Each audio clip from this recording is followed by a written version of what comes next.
Good afternoon, colleagues, ladies and gentlemen, Excellencies. I declare open the 3227th meeting of the Committee on the Elimination of Racial Discrimination. Today, as you all know, the committee will proceed with the consideration of the combined 25th to 26th periodic reports of Kuwait. I will start by warmly welcoming the delegation of Kuwait appearing today before the committee in Geneva, led by His Excellency Mr. Nasser Abdullah Al Hayyan, Ambassador, Permanent Representative of the State of Kuwait to the United Nations Office at Geneva. The head of delegation is accompanied by His Excellency Mr. Abdullah Abu Saiba, Deputy Assistant Foreign Minister for Human Rights Affairs, Ministry of Foreign Affairs, and a delegation of high-ranking officials to whom I also address my warm welcome. I look forward to a very constructive exchange today that will last about 3 hours, and we will continue tomorrow. I now will invite the head of delegation, His Excellency Mr. Al Hayyan, to introduce the delegation if he sees fit, and to deliver his opening statement, which should not exceed more than 10 minutes overall. Mr. Ambassador, Your Excellency, you have the floor. Thank you, Excellency. السيد الرئيس السيدة Mr. Chair, distinguished members of CERD, distinguished guests, may the peace and blessings of God be upon you. It is my honor on behalf of the State of Kuwait to present to your distinguished committee its combined 25th and 6th periodic reports on the implementation of CERD and to convey the State of Kuwait's appreciation for the vital responsibility discharged by the committee in overseeing the implementation of the Convention and advancing the values of equality, human dignity, and non-discrimination. Our participation reflects Kuwait's steadfast commitment to constructive engagement with UN mechanisms, foremost amongst them this committee, and gives effects to the voluntary pledges it made in connection with our membership in the HRC for the period 2024-26. This is not merely a procedural obligation, but an opportunity to present the progress achieved. The report was prepared several years ago. Therefore, we wish to present an updated picture. The report highlights developments in the legislative and institutional frameworks. The members of the delegation will present the data and details. Mr. Chair, our dialogue takes place at a time when the world is witnessing a troubling erosion in the effective realization of fundamental rights, a rise in hate speech and racist practices, and spread of discrimination into spheres that should bring peoples together, including global sporting events. This dialogue assumes particular significance against the backdrop of the exceptional security circumstances facing Kuwait. Since the 28th of February, Kuwait has been subjected to unlawful Iranian aggression, the effects of which have not been confined to threatening its sovereignty, security, and territorial integrity, but have extended to attacks against civilian objects and infrastructure, including the Kuwait International Airport, electricity plants, water distillation facilities, and other civilian infrastructure. These attacks have damaged power units jeopardized the regular supply of electricity and water and the movement of air traffic. It resulted in fatalities and injuries, revealing a systematic pattern of aggression that places civilian lives at risk. In spite of the gravity of these attacks, state institutions have continued to operate and activated contingency plans to ensure the protection of all citizens and residents and the provision of electricity, water, healthcare, and public services. These events are directly linked to our dialogue. Attacks against the facilities that sustain access to water, energy, mobility, and services affect society as a whole, while the most vulnerable bear the heaviest burden. Weight therefore affirms that the protection of civilians and civilian objects constitutes a single, indivisible legal and moral obligation that admits neither selectivity nor double standards. Mr. Chair, Kuwait's approach rests upon firm constitutional foundations. Article 7 establishes justice, liberty, and equality as pillars. Article 29 affirms that all people are equal in human dignity and before the law without distinction on grounds of sex, origin, language, or religion. Article 35 guarantees freedom of belief and religion, and Article 166 safeguards access to the courts for all. It's a right protected by judicial guarantees. Article 70 provides that treaties acquire the force of law upon ratification and publication. The convention is part of the domestic legal order. This approach is within the new Kuwait Vision 2035. Kuwait's international standing is a pillar of national development and aligns its development path with international commitments. Foremost among them, the 2030 Agenda within a framework of comprehensive human-centered development. Decree Law Number 75 recognized the National Diwan for Human Rights under the new name, the National Human Rights Authority, strengthened its independence and enhanced its effectiveness. There's also a tripartite committee overseeing its operation. A human rights department has been established and an international cooperation and human rights prosecution office. At the institutional level, the Permanent National Committee for Preparation of Reports and Follow-up on the implementation of human rights recommendations coordinates the preparation of reports and the follow-up. It holds regular consultations with the CSOs, scientific and academic institutions, etc. These efforts are accompanied by strengthening training for judges, public prosecutors, and law enforcement personnel.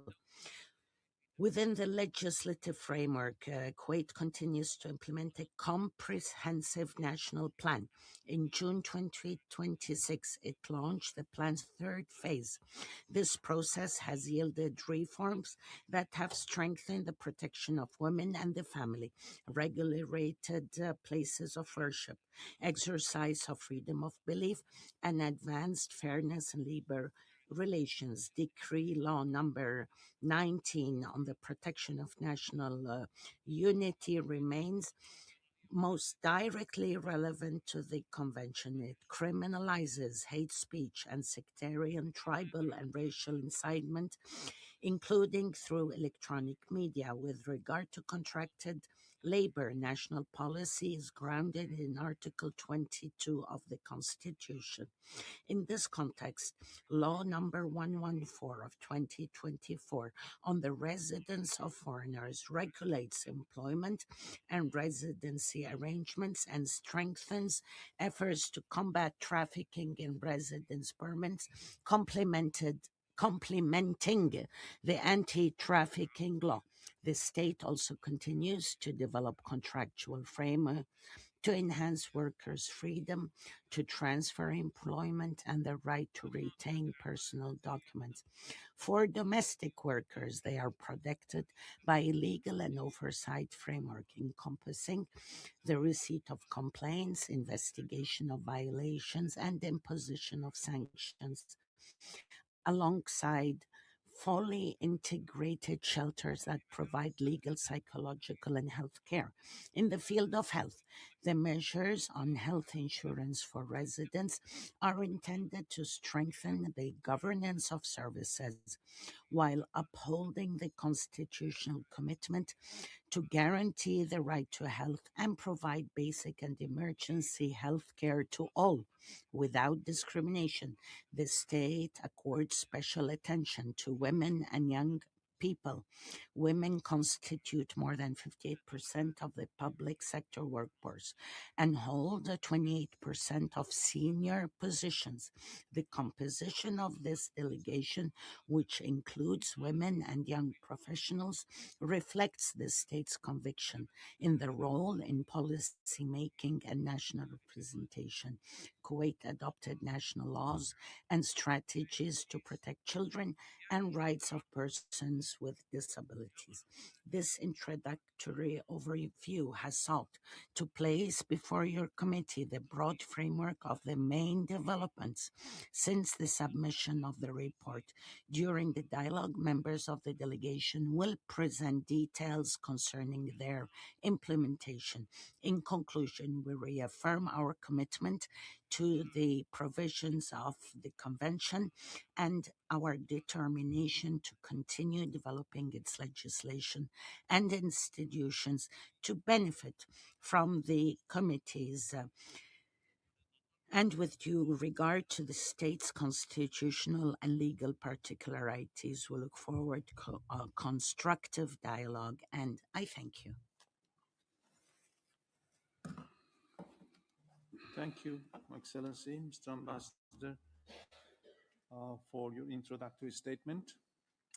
We will now start our dialogue.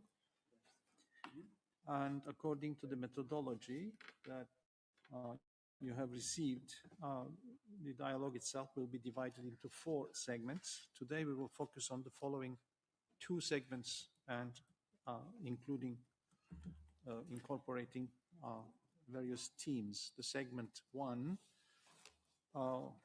will focus on statistics, the Convention in Domestic Law, and the legal, institutional, and policy framework for its implementation.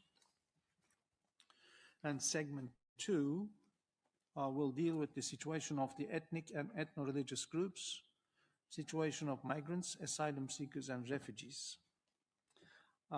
These themes, as you know, were identified by the committee in the list of themes and in the methodology shared with the state party. The first round of questions in segment 1 will last about 20 minutes and will be posed by the country rapporteur, Mr. Tlemceni. After this first round, I will give the delegation 20 minutes to respond to questions raised by Mr. Tlemceni, the rapporteur. Then the country rapporteur and other members of the committee may ask follow-up questions for about 15 minutes, and the delegation will again have 20 minutes to provide replies. We'll take a short break afterwards, and then the second segment will follow pretty much the same format. I draw the attention of members and the delegation to the need for strict management of time. We have a timer on the screen to help us manage our time in a more efficient way. I would also like to take this opportunity to underline that the committee has adopted a zero tolerance policy towards any act of intimidation or reprisals, whether directed individually or collectively against human rights defenders or civil society actors. The committee values the cooperation and engagement of human rights defenders and other civil society organizations. Their free, safe, and unhindered participation is essential to the effective discharge of the committee's mandate. The committee calls on all states parties to ensure an enabling environment that is conducive to the full participation of civil society, free from interference, harassment, or intimidation. The committee recalls states parties' obligation to ensure that no individual who has cooperated or engaged with the committee in the context of reviews under Article 9 of the Convention is subjected to reprisals or other forms of intimidation. With this introduction and without further delay, I will give now the floor to the country rapporteur, Mr. Tlemceni, who will deliver his opening remarks and the first sets of questions. You have the floor, Mr. Tlemceni. Merci, Monsieur le Président. Thank you. Chair, distinguished head of delegation, members of the official delegation, distinguished committee members. To begin, I myself would like to extend a warm welcome to the members of the official delegation of Kuwait. Your makeup and your openness to be here show the importance of the state party grants to the work of this committee, and we hope that this will be as constructive a dialogue as possible. Chair, I would like to thank you for giving me the floor. As a rapporteur for the report submitted by Kuwait, as the report submitted under Article 9 of the CERD Convention. This is a crucial moment for our committee in order to identify the developments and the progress made, as well as to understand persistent obstacles and challenges. We would also like to congratulate all stakeholders in civil society who accepted to work and share with the committee members the result of their work on the ground. Their contributions were essential for us to understand the situation. The committee takes note of the reforms done by Kuwait, namely improving the institutional framework with the establishment of the National Office for Human Rights and the efforts that have been made in order to modernize the mechanisms to combat trafficking in persons. And we also welcome the efforts that have been made by including principles of equality in the Constitution. However, the committee would also like to underscore that combating racism and discrimination is a process that needs to be constantly worked on, of constant improvement, and requires constant vigilance. And so in this constructive dialogue, we will be considering the true impact of the actions in order to identify persistent challenges and to guarantee protection for all people under the jurisdiction of the state party from any type of racial discrimination. First, on statistics. The committee would like to recall the preceding recommendation asking the state party to gather and publish statistical, trustworthy, thorough, and up-to-date statistical data on the demographic makeup of the population, broken down by ethnic origin and ethno-religion origin, as well as migration status for migrants, asylum seekers, and refugees and stateless persons.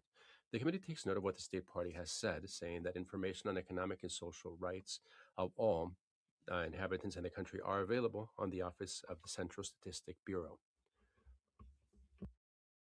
However, we see that the data available is broken down namely by category as Kuwait nationals and non-nationals, without breaking it down by ethnicity, ethno-religion, nationality, or migration status. We note that the information published do not allow us to fully apprehend the socio-economic inequalities that can have an impact on various population groups. So what specific measures have been taken since the last concluding observations of the committee in order to implement the previous recommendation and to gather trustworthy, thorough, and up-to-date statistical information on the demographic makeup of the population? Could you provide up-to-date, thorough statistical data on the demographic makeup of the population broken down by ethnic and ethno-religious origin, as well as by status, migrant, asylum seeker, refugee, and stateless persons? The committee notes that the data made public by the Central Statistics Bureau mainly seem to be split between Kuwaitians and non-Kuwaitians, Why is this the main category for breaking down the data still? And does the state party plan on refining it in order to better reflect the diversity of the groups living on the territory and identify potential forms of racial discrimination?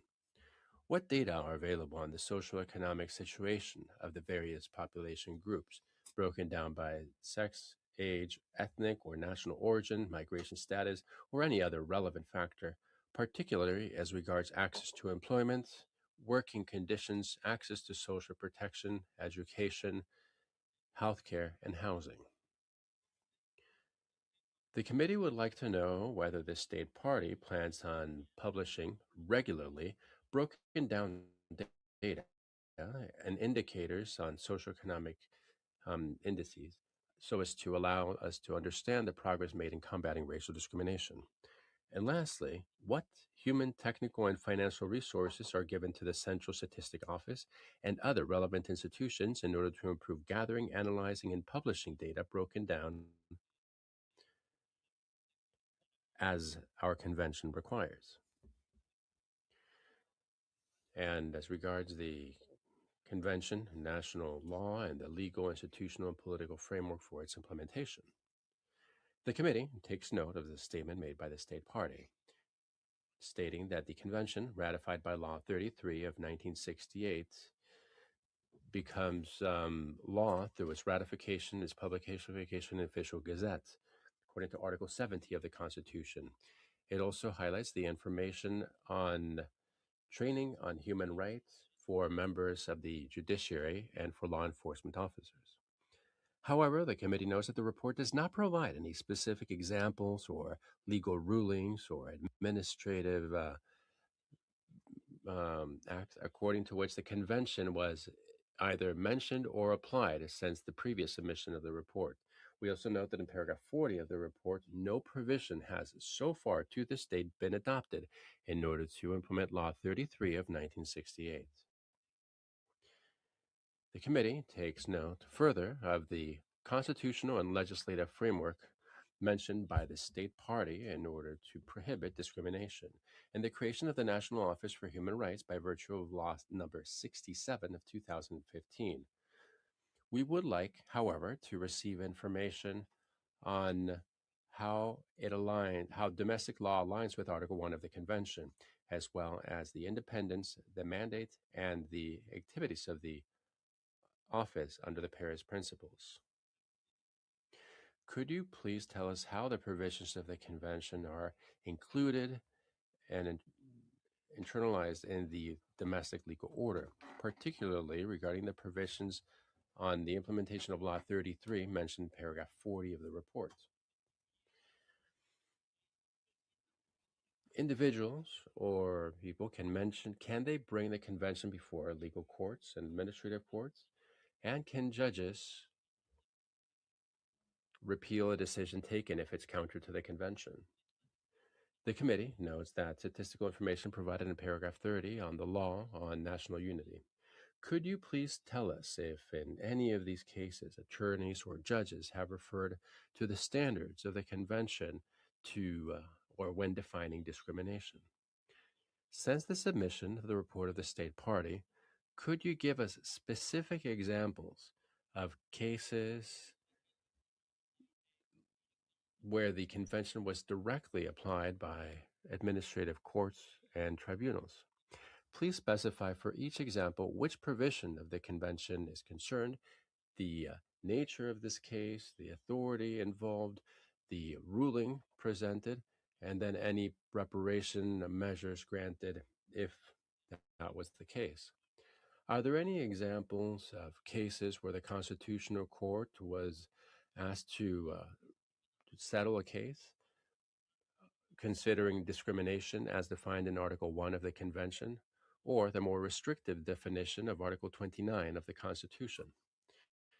Regarding the training mentioned in the report, how many judges, prosecutors, and attorneys have received particularly specific training on the Convention, its use in national courts, and identifying different types of racial discrimination? How frequently, what is the content and the nature of this training? And are there any assessments done afterwards to measure the impact of these trainings on awareness about the convention and how it can be used on a daily basis?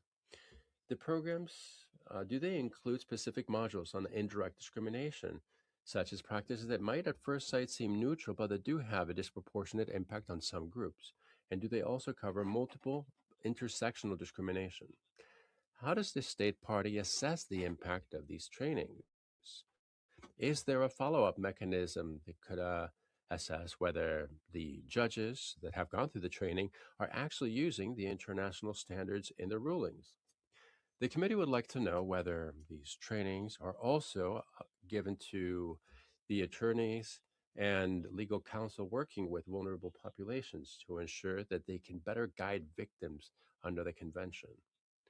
What measures are taken in order to raise awareness among the civil servants of the various ministries, particularly the Ministry of the Interior, which works with migration and managing domestic workers? Are they informed about the obligations of non discrimination that arise from the convention?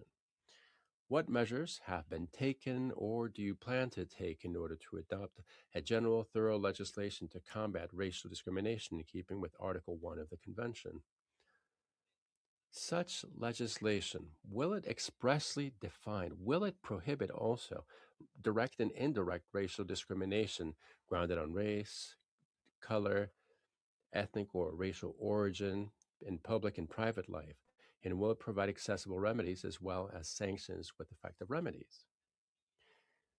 Is there a specific legal timeframe for presenting such a bill to Parliament? And what consultations are underway, or are you planning with civil society, perhaps with universities as well, and research centers and think tanks, or the organizations working for the defense of human rights and representatives of the population? Are they involved in this process? The committee takes note with satisfaction about the creation of the National Human Rights Office through Law 67 of 2015, as well as the operationalization of its administrative council. According to the State Party's report, this office has the legal personhood and independence in order to carry out its mandate, including presenting complaints and following up on the international commitments of the State Party. The committee, however, would like to receive information about the effective independence of this institution, its resources, and the particular role that it plays in combating racial discrimination.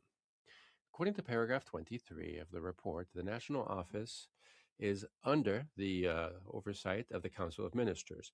Could you clarify what this oversight entails and specify how the State Party guarantees the functional and decisional independence of this institution under the executive, as per the Paris Principles?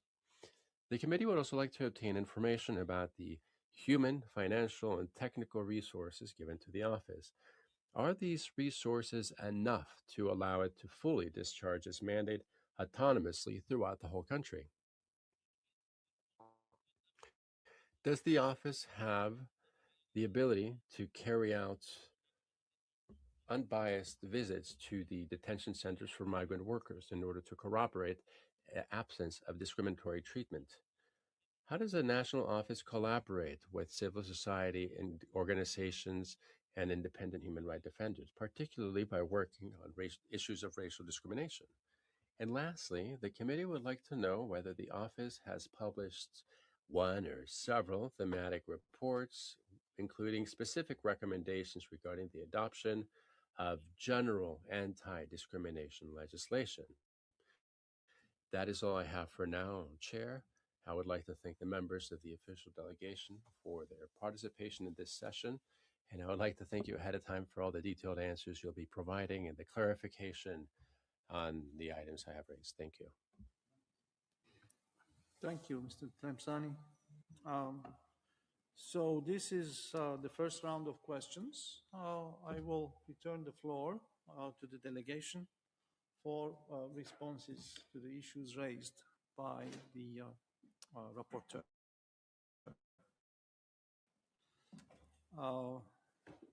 Mr. Ambassador, you have 20 minutes. شكرا سيد الرئيس وأشكر السيد الخبير على ما تفضل فيه من Thank you for your questions, Rapporteur. The Rapporteur raised several points, and we will endeavour through Ms. Haya and Colonel Hussein and Ms. Atari, Ms. Leloir, Ms. Lone, and Mr. Saud to answer. Ms. Hay first, and then Hussein, Saud, Adari, Lula, and Emma, in that order.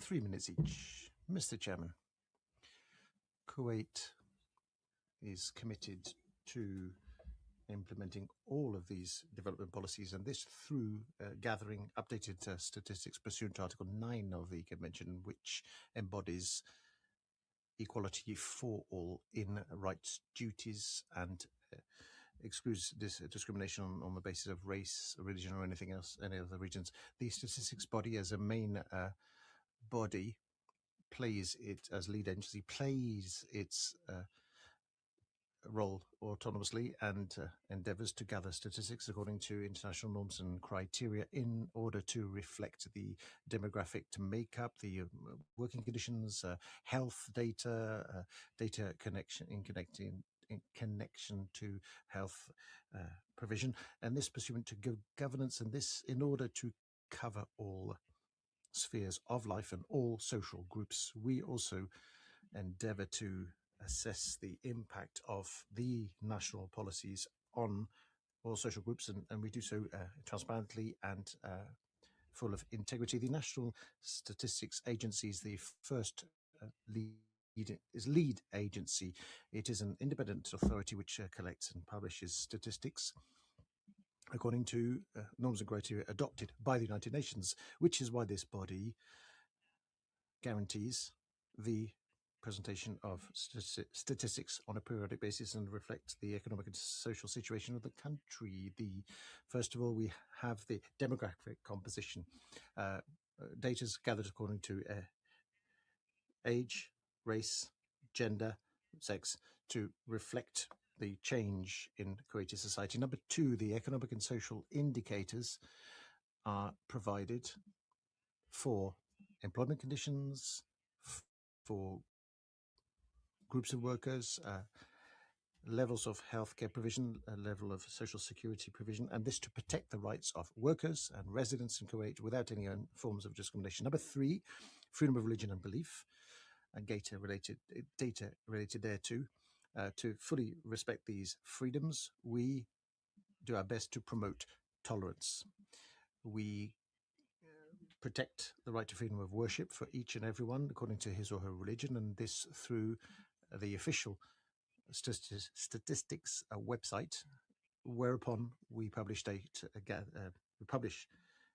gathered data, and we base our public policies on good governance on this data. Mr.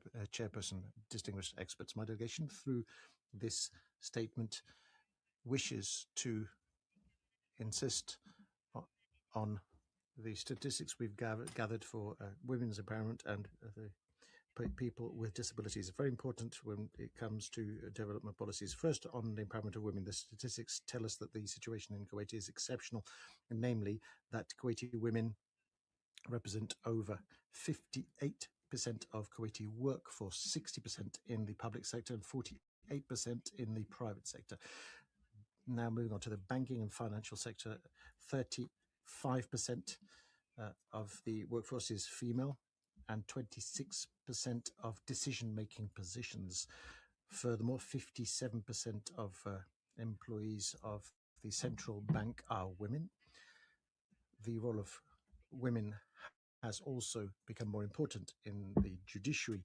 As far as judicial officials and prosecutors are concerned, there are 28 judges and prosecutors who are women, namely a significant percentage of all of the judiciary.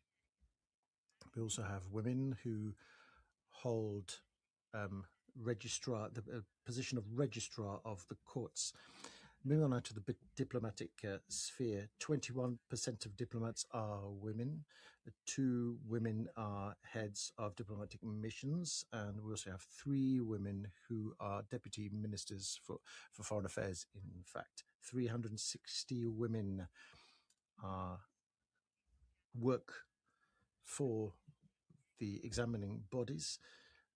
A number of prosecutors, deputy prosecutors, over 1,000 women are in decision-making positions and holding military positions in the Ministry of the Interior. 110 women are heads of battalions in the military, and a significant number are in charge of the fire service. Moving on now to the Statistics Office cooperates with the other national bodies. This statistics agency is the strongest link, thanks to which the government is able to gather data for all areas or spheres. And my colleagues will also give you other statistics for the other areas. Thank you very much.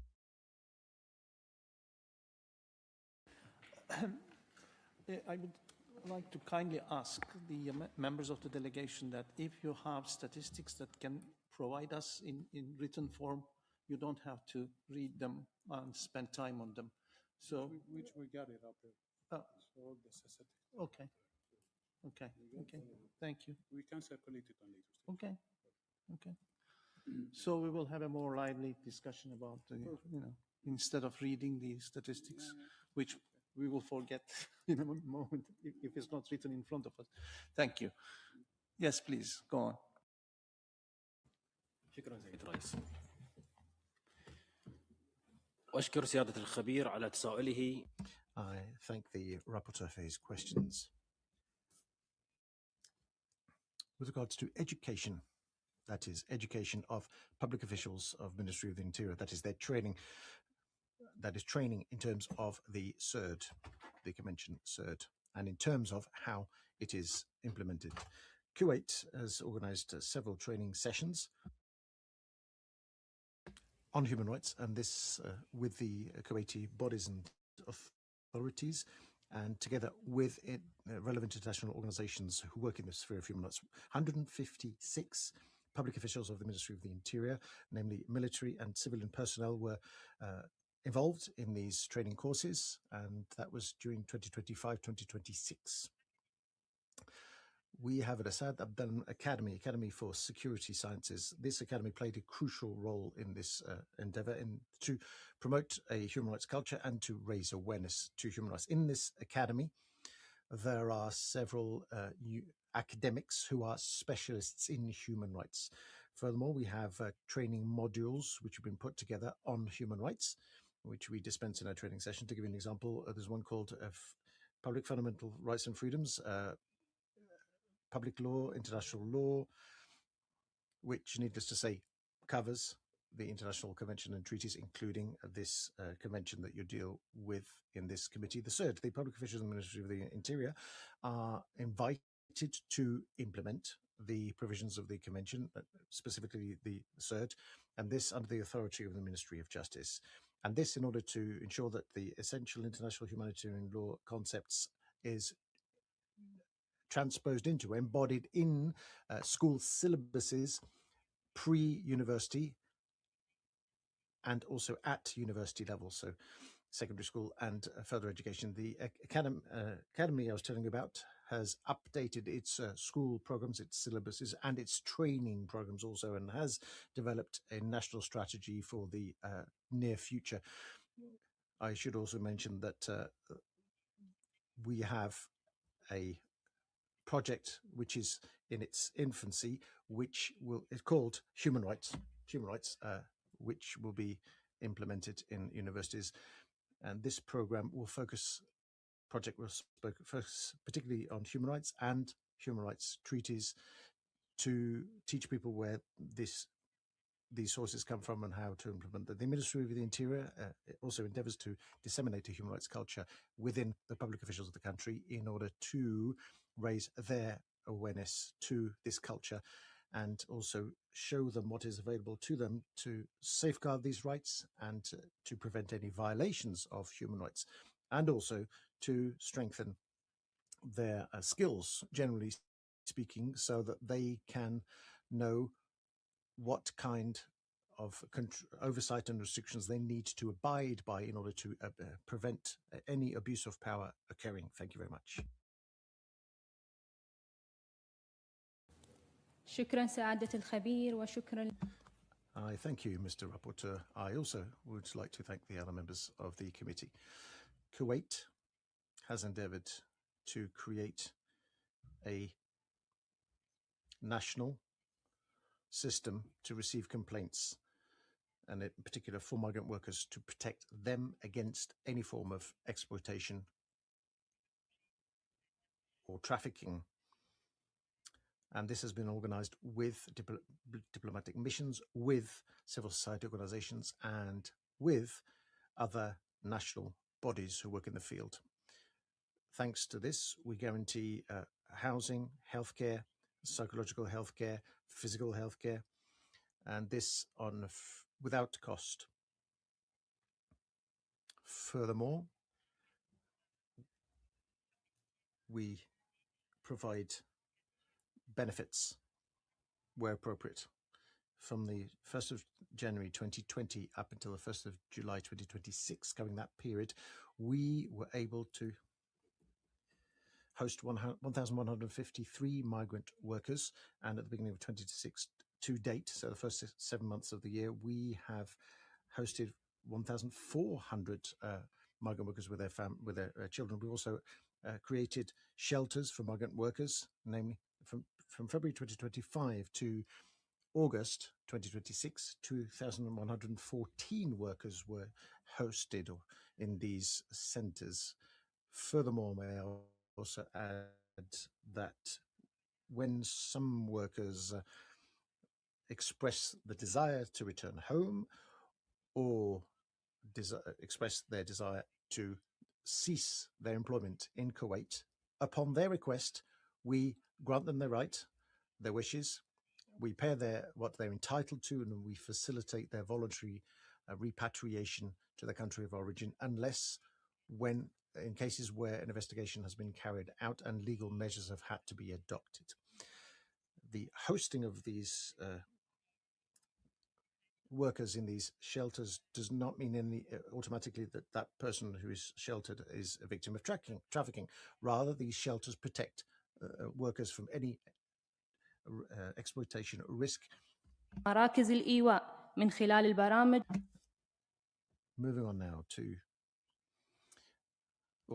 add to what was being said, these people who come to these shelters, the employees of these centers are trained to detect victims of trafficking and trained to intervene appropriately. The state of Kuwait underscores that protection of the dignity and the rights of workers is a national priority, and we are developing a national system to allow people to return home if they wish to do so, to change employer if they wish to do so, and this pursuant to our national laws and international laws also. Thank you. Yes, thank you for this information, but it's more related to the second segment. Let's stick with the first segment. Huh? He already asked about. Yeah, but in relation to the first segment still. But anyway, we can try to divide our group according to the question have been asked. Okay. We ask those. Okay. Please continue. شكرا سعادة السفير. كما نشكر الأخ الخبير. Thank you, Ambassador. We would also like to thank the rapporteur for his questions about the domestication of CERD in national laws and judicial practices. May I clarify that our legal framework is inspired from the Constitution.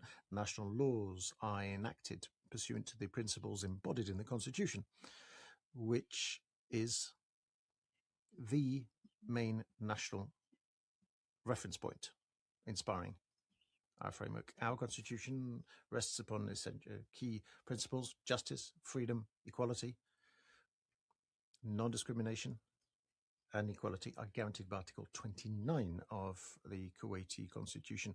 International conventions within our national legal framework are particularly important. Article 70 of the Constitution stipulates and clarifies the stages to follow for conventions to be ratified. These conventions then acquire force of law once they have been ratified.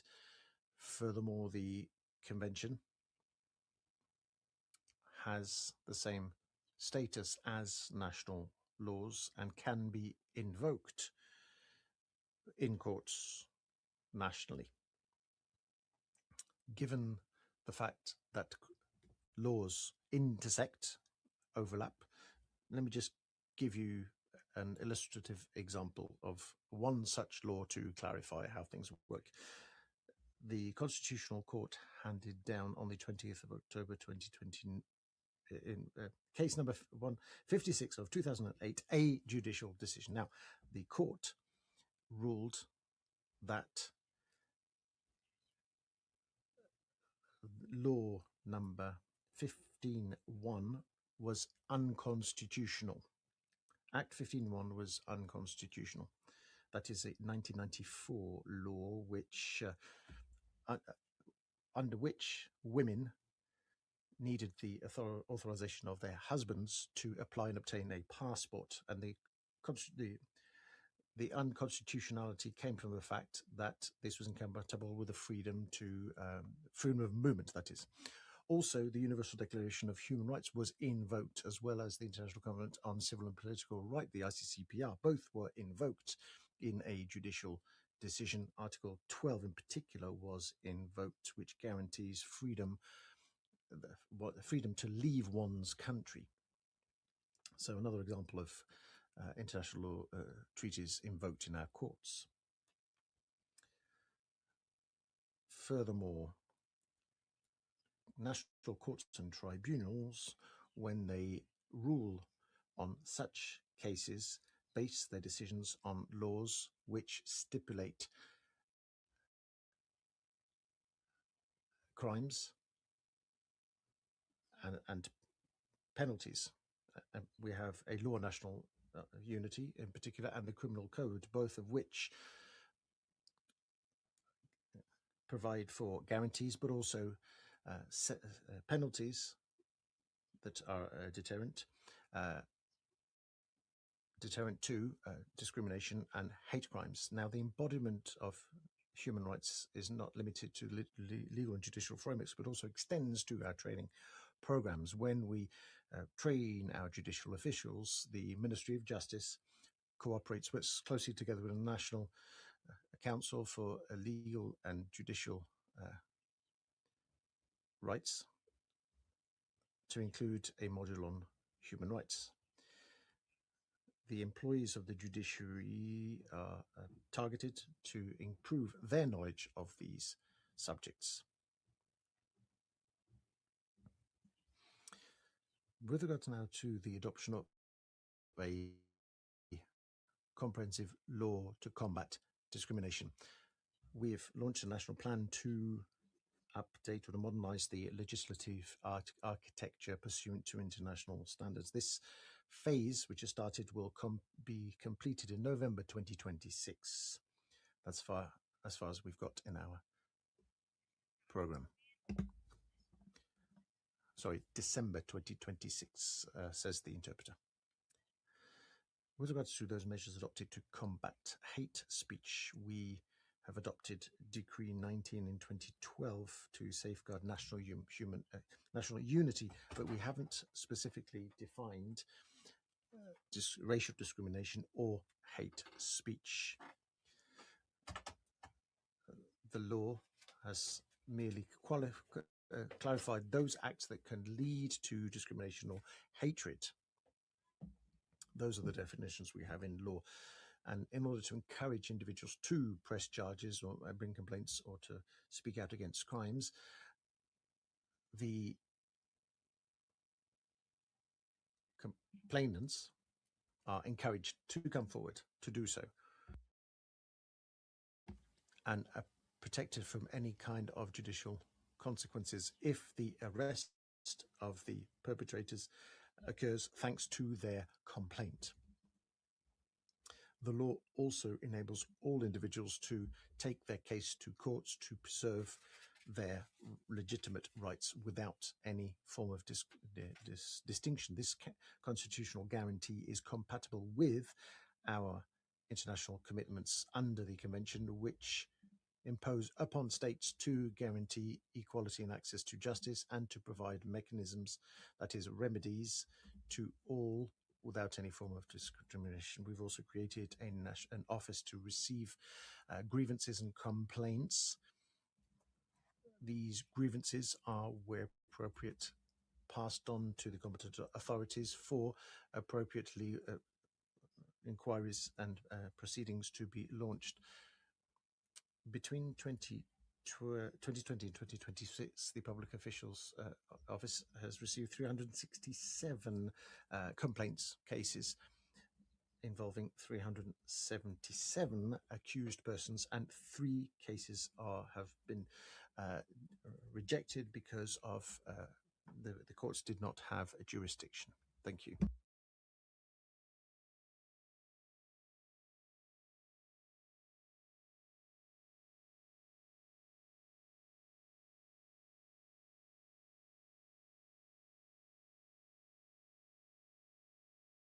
Microphone for the chair, please. Microphone for the chair. I'm sorry about that.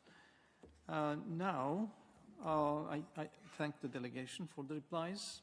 We will open the floor for brief follow-up questions by the rapporteur and other members of the committee. Mr. Tlemceni, you have the floor. And the floor is open for all members. Merci. Thank you, Chair, Excellency, and members of the delegation. Thank you very much for the answers we've heard so far and the clarifications you've provided.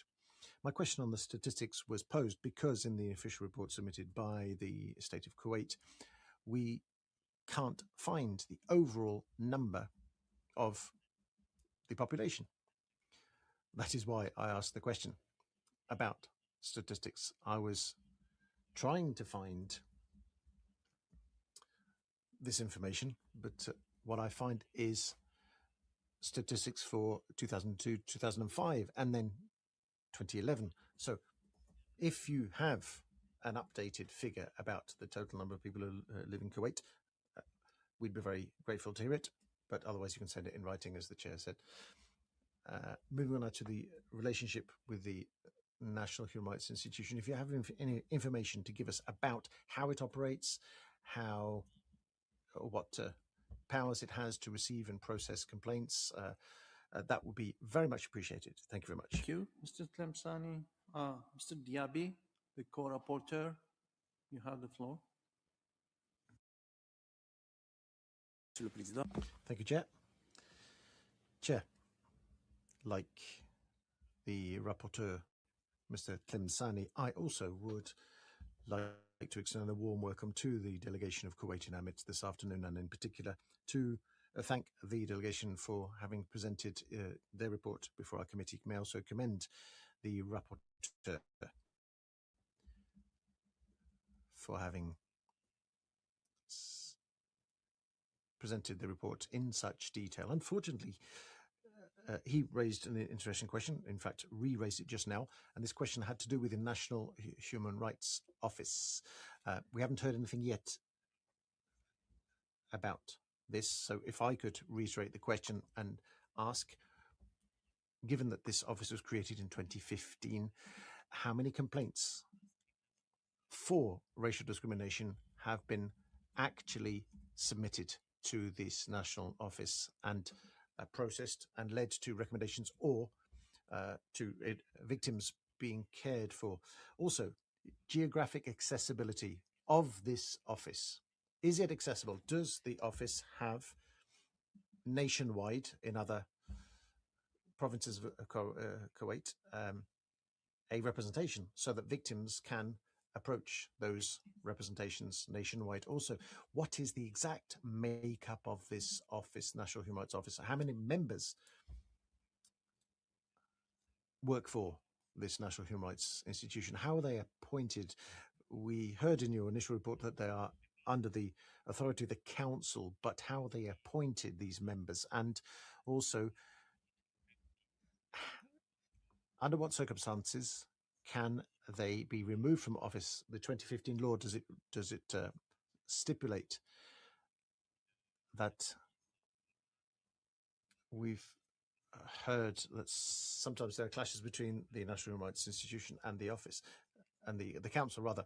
Also, and what are the powers of this office? Can they follow the cases of victims of racial discrimination when they bring their case to courts, or can they even ex officio bring cases of racial discrimination to courts themselves?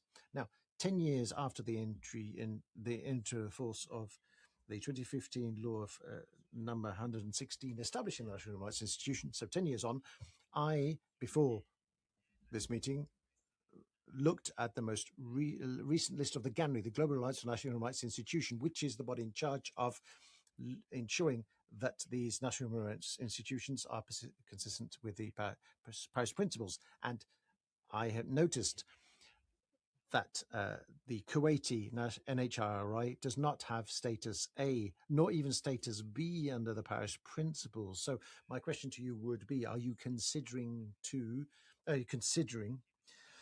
applying for accreditation?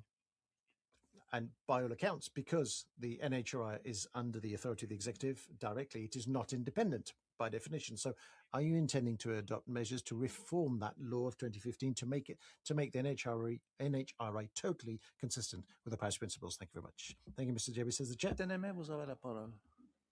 Mrs. Seneme, you have the floor. Monsieur le Président, de me passer la parole. Thank you for giving me the floor, Mr. Chairman. I would like to extend a warm welcome also to the sizable delegation of Kuwait in our midst this afternoon.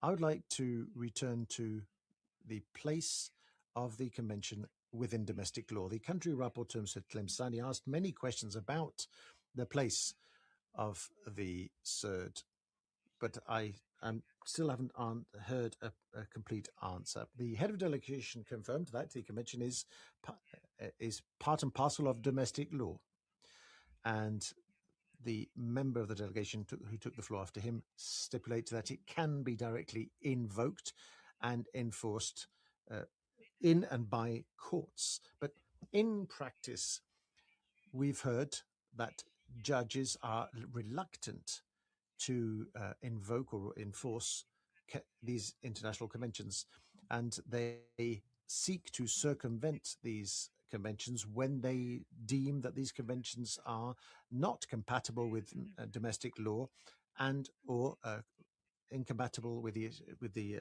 Islamic Charter or incompatible with the sovereign powers of the state. So I have two questions to you. Number one, what place do international human rights conventions occupy in the hierarchy of legal norms in Kuwait? Number one. Do you have a specific text settling cases when there is a clash between a national law and an international legal instrument? These are my two questions. Thank you very much. Si, Madame Seneme. Madame Tlakula, you have the floor. Thank you very much, Chair, for giving me the floor. Let me also join my colleagues in welcoming the delegation of Kuwait, and also appreciating the fact that the delegation includes young people, because it is important, really, for us to ensure that we empower young people. I'm taking the floor as the follow-up rapporteur of the committee. You would recall that in the concluding observations of the last periodic report that you submitted in 2019, if I'm correct, we had requested, we had identified some recommendations that we thought were important. And those recommendations were recommendations in paragraph 12B and 28B of those concluding observations. And we requested you to provide the committee with information on the measures that you had taken to to implement these recommendations and to do so within a period of 1 year after receiving the concluding observations. We are pleased that indeed you did send the committee a follow-up report on the implementation of those recommendations. Today, I will deal with the recommendations in paragraph 12B, which related to the operationalization of the National Human Rights Institution. I will not repeat the questions that my colleagues, Mr. Tlemsani and Mr. Diabe, have already asked in regard to the National Human Rights Institutions. But I also want to appreciate the fact that you gave us some information in the follow-up report. And in this report that is currently under review in paragraphs 21 to 28, you also gave us some information relating to the National Bureau for Human Rights. But unfortunately, in those paragraphs, paragraph 21 to 28 of the report currently under review, all what you did was to mention a number of provisions of the law without informing us how that law is being implemented, because that's what we're interested in. We can read the law, but what we want you to tell us is the implementation and the effect of the law on ordinary people. And secondly, the question that I have also is that when you submitted your UPR report in 2025, 7 countries or states made recommendations relating to the strengthening of the national human rights institutions and recommended that you must ensure that or take measures to ensure that the institution is in line with the Paris principles. Can you give us an update on where you are with the implementation of the recommendations that were made by 7 states after you presented your UPR report in 2025? Thank you very much. Thank you, Madam Tlakula. I do not see any other demand for the floor. Yes, Monsieur Guisset, vous avez la parole. Monsieur Guisset est aussi... Mr. Guisset, you have the floor. Mr. Guisset is also the co-rapporteur. Thank you very much, Chair. After having heard my colleagues, I would like to say Salam Alaikum to the distinguished delegation of Kuwait. Greetings. And as my colleague, Madam Tlakula, who spoke before me, said, it's true that here in the committee, we are really keen on diversity. And we note the makeup of the delegation, which is nearly 50% comprised of women, so it's gender balanced. We hope that that speaks to us having a productive dialogue. I have a specific question about something that has been said already, and I'll get to this later on in segment 2.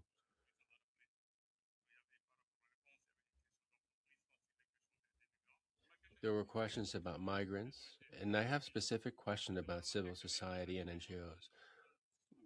When we were talking with the state, we noted that civil society is seen as partners. And from that point of view, we have partners coming from the ground who are aware of the situation. And I would like to know if when drafting your report, you consulted civil society. So I would like to know that. And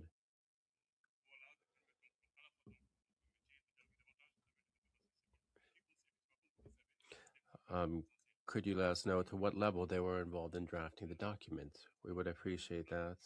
And we hope that the delegation will be able to provide additional detail about the level of involvement or no involvement at all of civil society in preparing the report. Thank you. Merci, Monsieur Guisset. Thank you, Mr. Guisset. So these are the follow-up questions raised by the task force and members. Now I will invite the delegation to reply to those questions, and you have 20 minutes. شكرا سيد الرئيس. Thank you, Mr. Chair. I would also like to thank the experts for their questions. For the statistics, we have statistics that will be circulated. As for the other parts of the question, As you know, the decree of 2015 on the establishment of the Office of Human Rights was recently amended. It is now called the Human Rights Authority. My colleague from the Ministry of Justice will explain this amendment. And then Ms. Lulwa will explain the part on complaints, and Saud will come back to explain the part on implementing all laws, on amending laws. We will also respond to the question on civil society. Thank you, Mr. Ambassador. I thank the expert for the question on the Human Rights National Institution. A new law was promulgated, Decree Law 25 of 2026. It amends some of the articles of Law 67, and that for development of the legal framework in order to enhance structural and institutional independence and to be a basis for human rights institutions, especially in accordance with the Paris Principles. As for new amendments, as was mentioned by the ambassador, the name was changed to Human Rights Authority. In spite of the fact that the new law stipulates that it is affiliated to the Minister of Justice, nobody in accordance with the law may interfere in the work of the National Human Rights Institution, including the cabinet. As for the governing body, it is composed of 5 members of prominent personalities known for their integrity and interest in human rights. The presence of governmental officials is only on a consultative basis, without any right of vote. The amendments also enhance the capacity of the institution or authority, since it is able now to ask any governmental authority on information or data, and there is a mechanism in case of non-response or non-collaboration without a justification, including mentioning the situation in the annual report and referring the case in case of need. Thank you.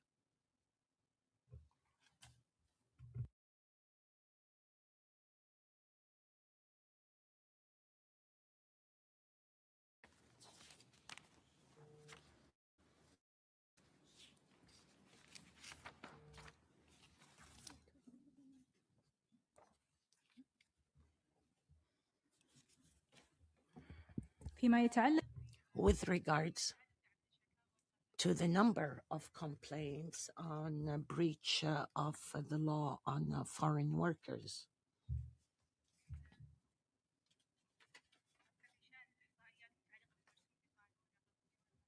with regards to Decree Law 114 on foreigners, this is an integrated framework that aims at guaranteeing the rights of workers and their independence.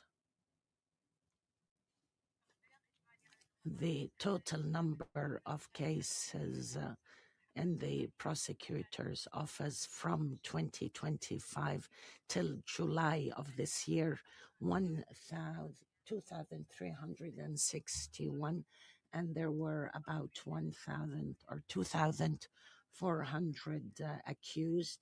637 cases were referred to the competent court The speaker is kindly requested to speak at a slower pace. It is impossible to report the figures that are being read. The interpreter apologizes. قضاء بالبراءة. وعلى صعيد الإحصاء. For statistics, the cases that were documented in the Office of the Public Prosecutor on work cases from 2024 and until July 2026, 27 cases, and there were 42 accused. The number of cases referred to the competent court was 7. There were 3 sentences of conviction between sentencing or financial fine. The number of cases with regards to obtaining a residence illegally from 2025 till July 2026, 9 cases with 27 accused, and 4 cases were referred to the competent court. As for judicial sentences, 3 convictions between jail time and fines.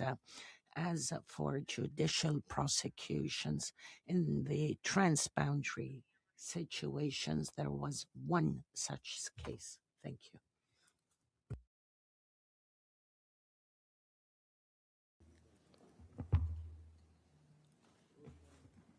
شكرا سعد. Thank you, Mr. Ambassador. With regards to the question on integrating the Convention in domestic law, the Constitution has clear rules, as was mentioned, with regards to the hierarchy of international treaties in accordance with Article 70. The international treaties, after ratification, become national law. And international treaties are under the Constitution. No treaty can go counter to constitutional law, or it is considered unconstitutional. In case of any clash, the international agreement becomes the dominant legislation. Thank you. With regards to what was mentioned by the expert on the complaints mechanism and the Human Rights Authority that used to be called the D1 for human rights. This is done in 2 ways, either personal presence or electronic mail.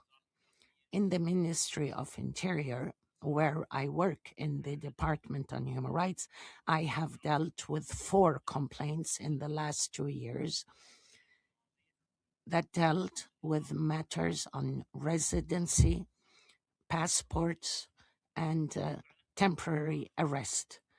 The necessary legal measures were taken, and I thank you. With regards to the question on statistics, the website of the Statistics Bureau classifies, as was said by the expert, in accordance with more than 1 category, Kuwaiti, non-Kuwaiti, essentially in all official statistics.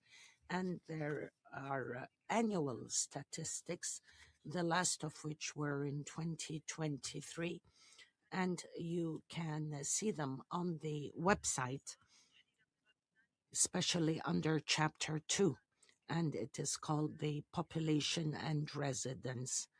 There are Kuwaiti, non-Kuwaiti, also age groups, regional groups, situation of residence, and also nationality. The following chapter, as an example, there are technical details on the number of birth, of death, of marriage, divorce, etc. They are available on the website of the Central Bureau of Statistics, in addition to the statistics that were given to your distinguished committee. I thank the expert for his question. With regards to civil society and its participation in the preparation of national reports, Kuwait has an institutional approach for national reports and preparation for review.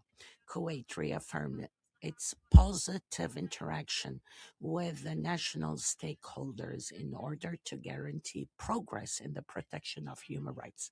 We refer to the fact that the Standing Committee on Preparation of Reports in 2019 is under the Ministry of Foreign Affairs, and its composition represents 11 different departments. As to consulting with other members, this is also done. We periodically hold meetings with national stakeholders, including the Human Rights Authority, academics, and public sector institutions. Consultations are undertaken in accordance with the subject matter of the report. Since starting its work in 2019, the committee has included civil society in a number of reports before human rights bodies, contractual or not. For example, the UPR, the Arab Charter for Human Rights, the Convention of CEDAW, and CAT, as well as the Beijing Program and Plan of Action. This current year, we held a number of meetings with national stakeholders in order to prepare for the positive interaction of Kuwait with its preparation for the dialogue before your committee, and also preparing Kuwait's report on the International Convention on Economic and Social Rights. We are keen on working in a complementary fashion with governmental and non-governmental actors, and we continue our cooperation with the UN and its mechanisms. Thank you. Thank you. I hope that the responses by my colleagues were sufficient. For further clarification, the D1 for Human Rights, established in 2015, was one, or the UN mechanisms questioned its independence. Therefore, we have followed the guidelines, and we issued recently Decree Law 75 on the organization of the D1, changing its name to Authority for Human Rights, enhancing its independence. There is a tripartite committee that governs it until there is a new governing body, in addition to the work of the Ministry of Justice to fully review all legislations. And now we are in the third phase of this evaluation in order to update the legislations in this context. And we look forward to assigning or choosing the competent personalities to govern this human rights authority. Thank you. Ambassador, before taking a break and And going to the next section, next segment, I have a few more minutes to spare. So if you have very short questions that can be answered in a minute or so, I will give the floor. Madam Plakula. Thank you, Chen. I really appreciate the responses that have been given, particularly regarding the National Human Rights Authority.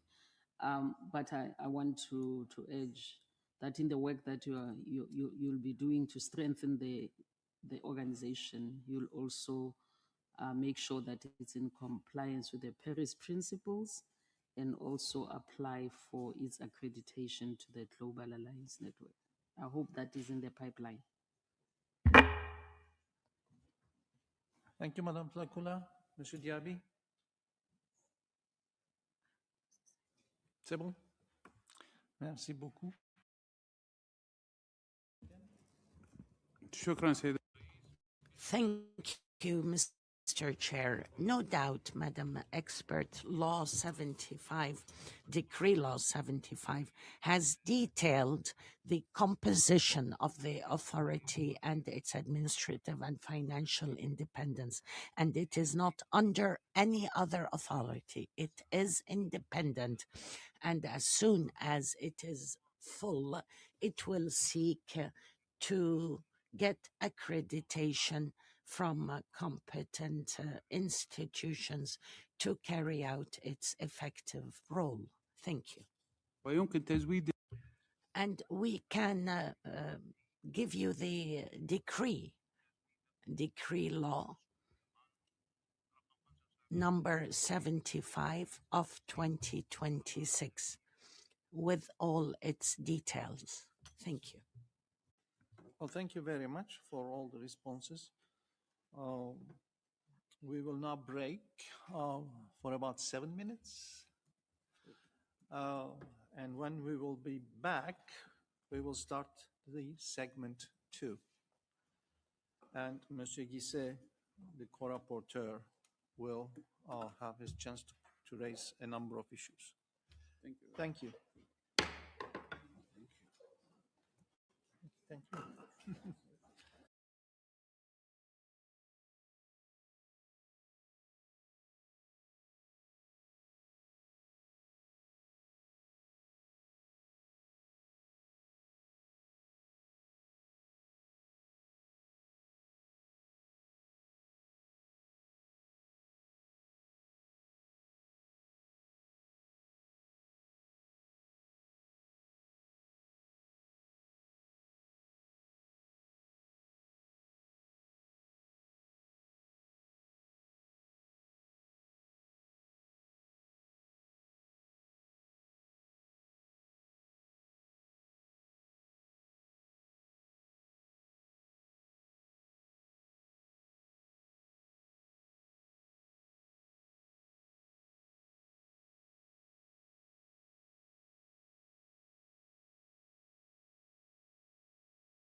Right. Welcome back. We are immediately starting with this segment 2, the situation of ethnic and ethno-religious groups and the situation of migrants, asylum seekers, and refugees. Monsieur Guisset is the co-rapporteur who will be in charge of raising this issue in this segment. Monsieur Guisset, vous avez la parole.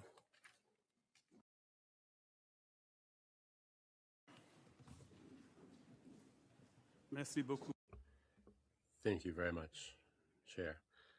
Sir, with your indulgence, I would like to once again greet the delegation of Kuwait through the ambassador. I believe in the first segment we had a general understanding of the country's situation. I was really impressed by the country's report, and it seems to me that the state party has made efforts in order to address the recommendations, because as we read the report, every question has an answer. And it makes it easy for us to process and analyze the document. So thank you for that consideration when drafting the report, which makes our understanding easier.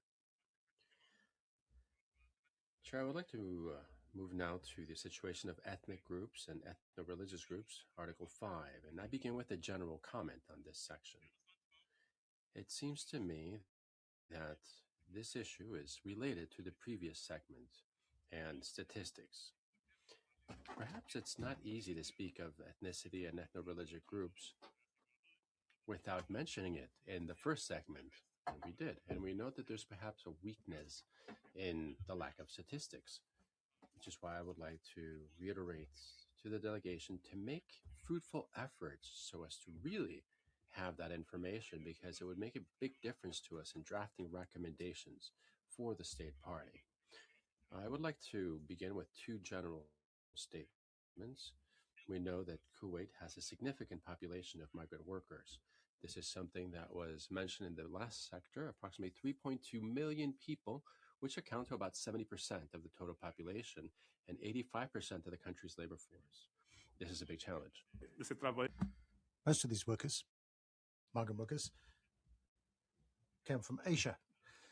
We've heard the allegations of discrimination against people from Asia.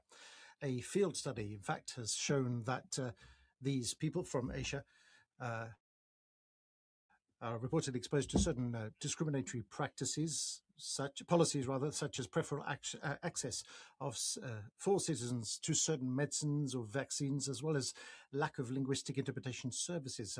So could the delegation kind of tell us what measures have been taken to consider to combat racial discrimination against people of Asian origin or persons of African descent?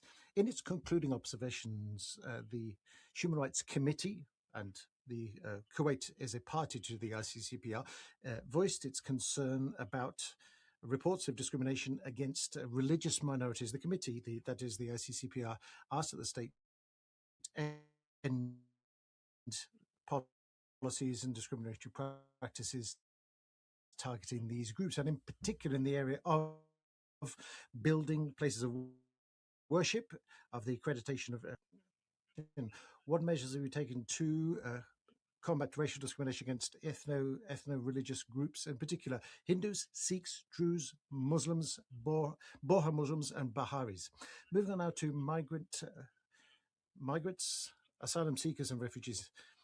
In paragraph 5 of your report, it says, and I quote, "With regards to migrants, this category does not exist in Kuwaiti law."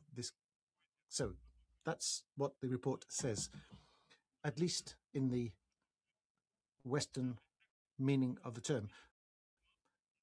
The text refers to expatriates and to residents.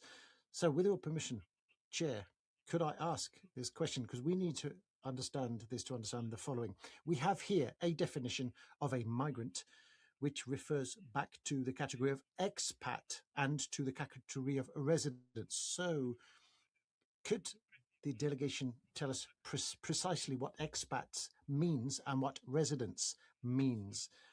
Because if you compare these two in Europe, when we talk of expats, we mean usually skilled workers. So what do you mean when you talk about expats? That will enable us to understand things better and move on. So back to my issues. In its concluding observations, CERD invited the state party to tell us about investigations launched and prosecutions triggered. Now, you have a table in your report on acquittals and convictions, but you don't tell us how many investigations have been carried out, which is difficult, therefore, to assess the number of convictions in proportion to the complaints. So could the delegation give us updated data, comprehensive data about the number of complaints received, the investigations launched, prosecutions triggered, and sanctions imposed? Also, you have a quote-unquote policy of Kuwaitization of the labour market with a number of measures to give priority to Kuwaiti nationals and sectoral quota and restrictions for some migrant workers. In parallel, the authority have sought to establish a ceiling on the arrival of migrant workers from some countries in 2026. Fairly recently, that is, the Ministry of Interior of Kuwait reportedly published a circular limiting the recruitment of domestic workers to 10 approved countries. I think you know what these are: South Africa, Benin, Eritrea, Ethiopia, Philippines, Sri Lanka, India, Vietnam, Nepal, and Senegal. It would be interesting, Mr. Chairman, if we could be told about the potential consequences of these policies on the principle of equality of treatment and the principle of non-discrimination towards migrant workers. So what measures has the state party taken to combat discrimination against migrant workers, including migrant workers, in particular domestic workers, and to ensure appropriate protection of their human rights? Article 19 of the new law on the residence of aliens prohibits any migrant from changing employment or sector without the initial approval of his or her employer.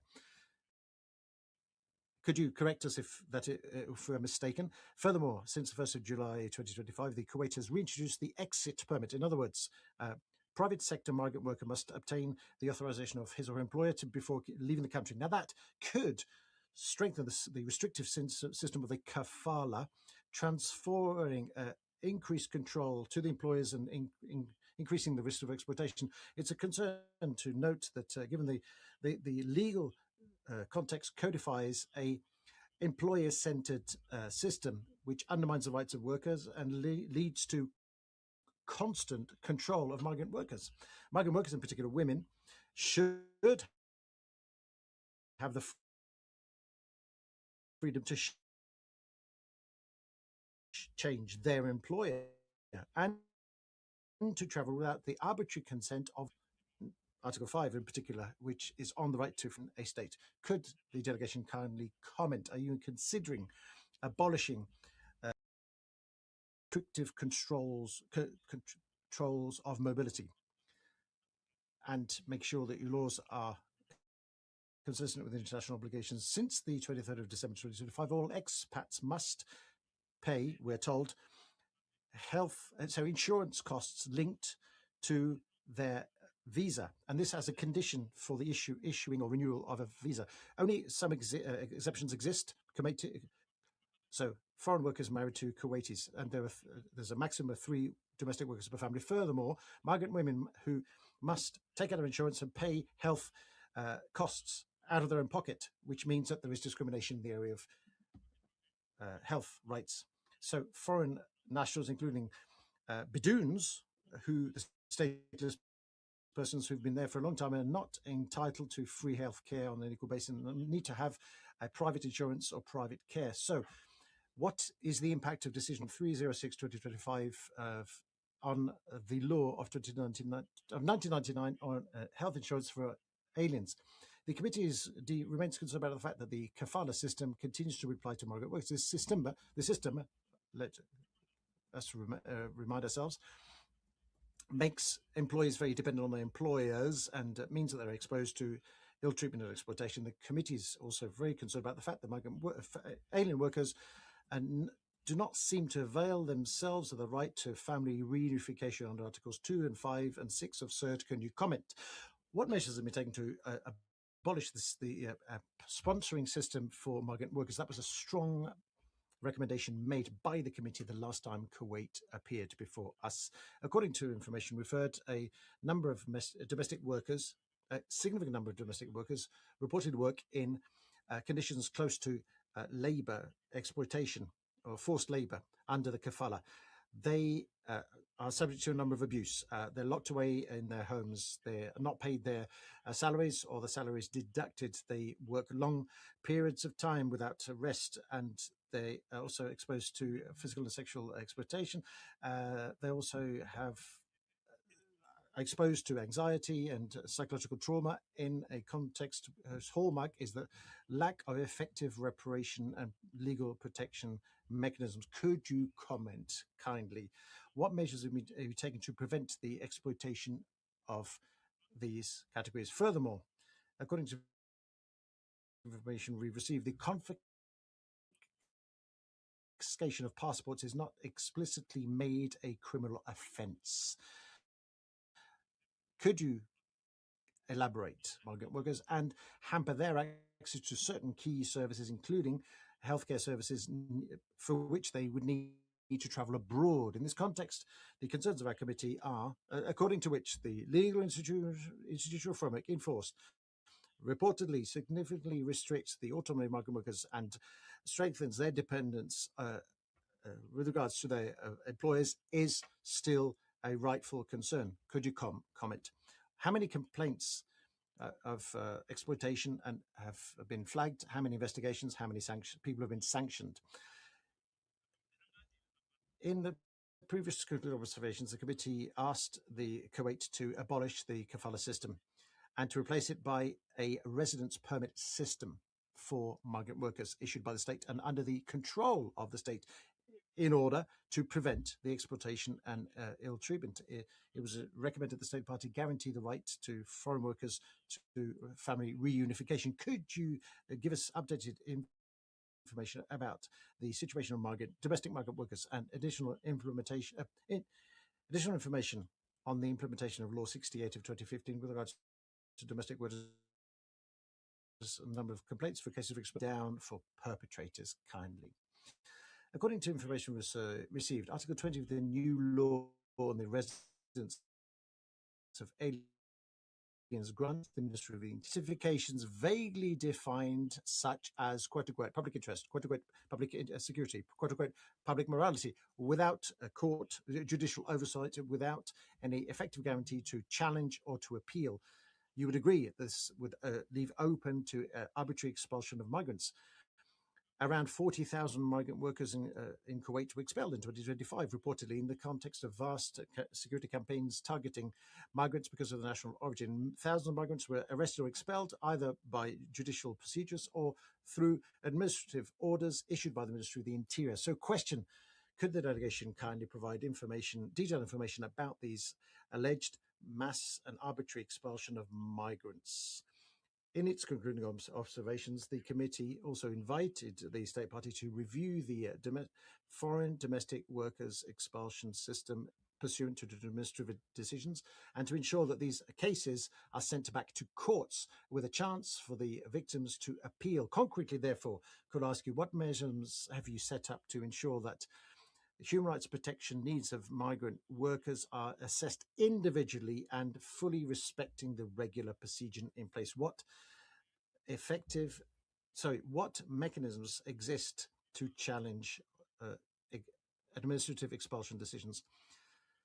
According to information we received, Article 22 of the 2024 law on the residence of aliens authorized the detention of persons for 30 days with a possibility of extension. It would appear that no provision appears to provide for the identification of victims of trafficking or exploitation, as well as the assessment of particular vulnerabilities, nor judicial oversight of this detention measure. So, question to you, could you kindly provide updated information about the number of people expelled, the grounds for the expulsion, and the type of expulsion, whether it's administrative or judiciary.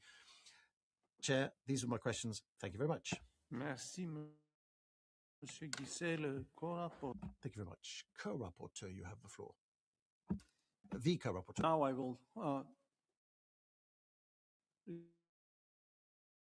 return the floor to the delegation for responses raised by the co-rapporteur. شكرا سيد. I would like to thank the expert, Mr. Guisset, for his questions, his significant questions we've just heard. I would like to clarify one thing, the definition of a migrant. Well, it is a person who leaves their origin to travel to another state in order to live there, reside there permanently.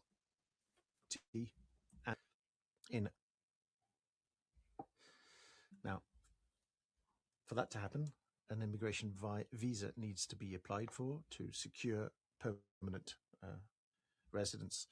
Take the United States, that will be the case of a green card before you secure nationality. In Kuwait, we do not have migrants per se. What we have are workers who have a contracted workers. And what applies to these workers has nothing to do with migration per se. Now, may I give the floor to my colleagues to answer the questions put by the co-rapporteur, Ms. Dahlaoui, Colonel Turki, Ms. Maha, Colonel Hussein, and Ms. Naila. 3 minutes each, if you may. So if I might share with you a recent development pertaining to Article 5 of the Convention, namely freedom of thought, conscience, and religion without discrimination. Recently, we issued a decree law 72 dated 2026, which regulates the creation of and the management of places of worship. This is an innovative law in Kuwait. This law is based on transparency in accreditation of places of worship and prohibition of exploiting places of worship for religious or political means, which means that the number of places of worship have been limited and their location, depending on demographic density and the bank accounts of the places of worship, is subject to oversight in order to avoid any kind of discrimination in terms of procedure. The legitimacy of this law draws inspiration from the Constitution and from recent history, such as that enshrined in the explanatory law for the decree law, explanatory note for the decree law. Even before the discovery of oil, Kuwait was a trade hub hosting people from different religions, races, cultures, which gave rise to the 1962 Constitution through two texts, namely Article 35, which guarantees the absolute right of belief and that preserves religious rights so long as they do not run counter to public order or public morality, and Article 29 of the Constitution, which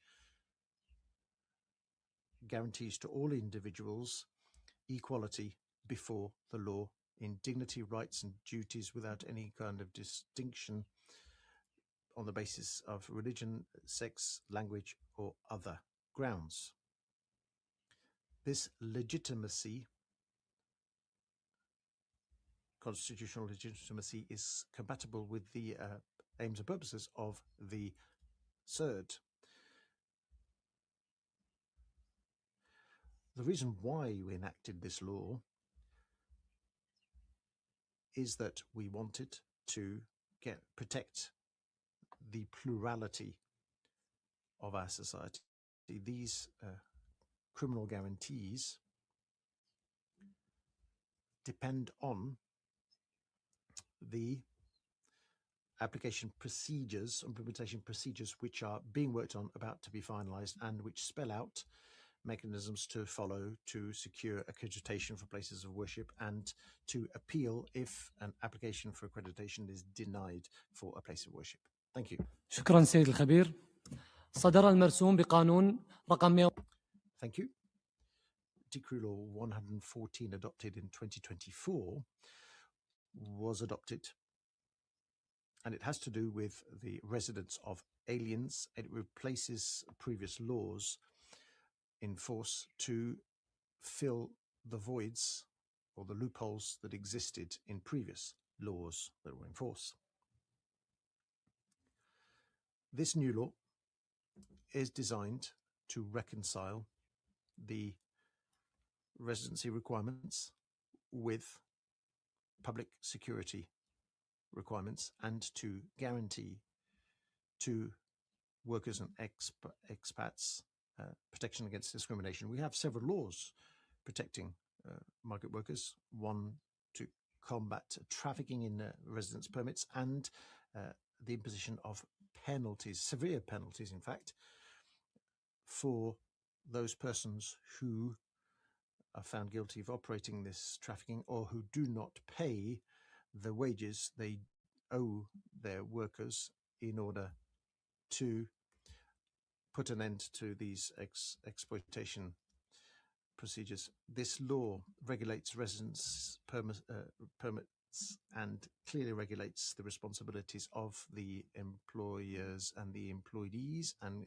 guarantees transparency in contractual relationships. I say this because the rights of workers are subject to the labor code in the private sector.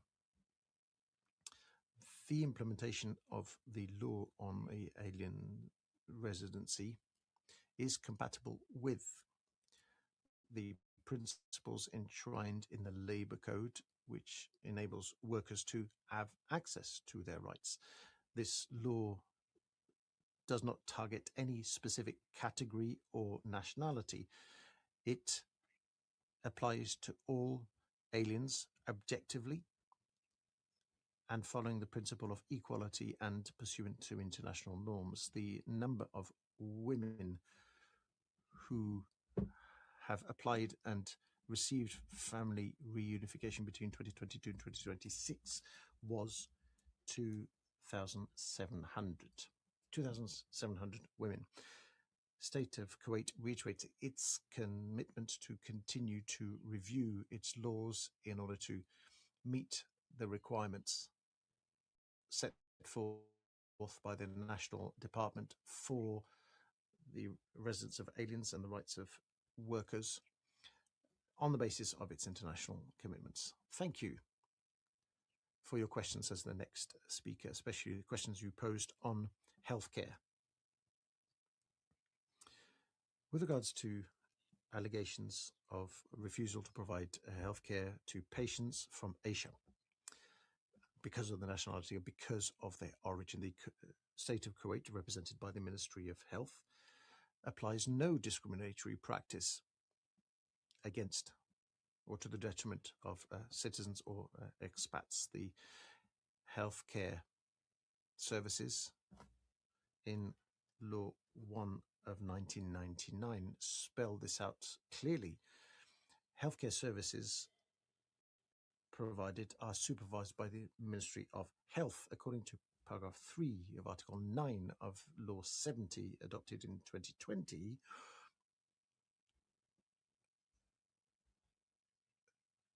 All measures need to be respected to guarantee the right to privacy for a patient and the protection of his or her dignity without any discrimination on the grounds of religion, sex, or other grounds. And if you have concrete, practical allegations, please send them to us for us to consider them. With regards to allegations whereby irregular residents reportedly secured a vaccine against COVID-19 after others, after citizens, well, I can assure you those allegations are wrong. This did not happen. Priority was given to the elderly, given the number of elderly persons in Kuwaiti society, as a result of which more Kuwaitis indeed did receive vaccines than expats, but that is because of our the proportion of the elderly and our choice of priorities, namely to give the vaccine in priority to the vulnerable and to the elderly. As to costs imposed upon aliens for healthcare services, well, we adopted Decree 306 in 2025, implementing Law Number 1 of 1999 about medical insurance. This is something that the Ministry of Health was empowered to do, namely to create procedures to enable this law to be implemented. Now, these costs were revised by the competent authorities, all the more so given that these costs had not been amended for over 50 years. The decision taken took into account the humanitarian dimensions of the situation and involved more than 8 categories of society. The number of people who benefited from exemption from these costs exceeded 500,000 people. Over 500,000 people received exemptions. If you compare the costs imposed and the real costs that the state has to meet, those costs were only a fraction of the real expenditure met by the individuals. Thank you very much. Thank you. National laws frame labour relations pursuant to the contracts signed between the employer and the worker, and this pursuant to Law Number 6 adopted in 2010 and clarifies the rights and responsibilities of each party, employer and employee. We do not impose kafala, but we take into account the contractual relationship between an employer and employee, given the policy we have, which is to develop continually our laws, improve, change them continually, adapt them. We have modernized our labor framework, and in particular, the right to change one's employer pursuant to Law 14, adopted in 2023, and the ministerial decision adopted in 2026, which enables transfer of labor between sectors following specific rules to limit practices that might lead to exploitation.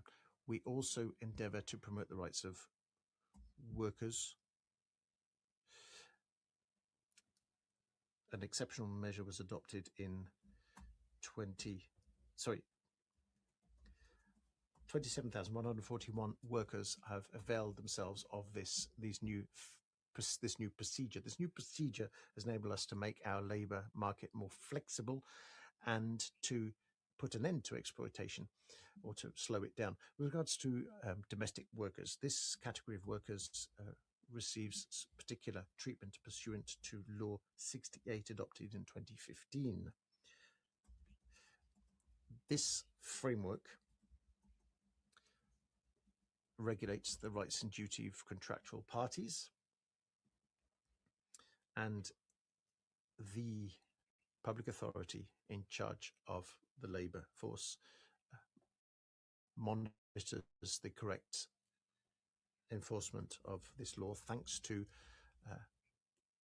particular officers, and legal measures are taken as soon as they are required. We've also regulated wages, working hours, and paid leave for domestic workers to protect their dignity and to ensure that they do not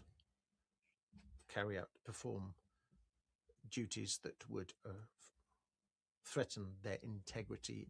Where violations are discovered, the competent authorities are notified.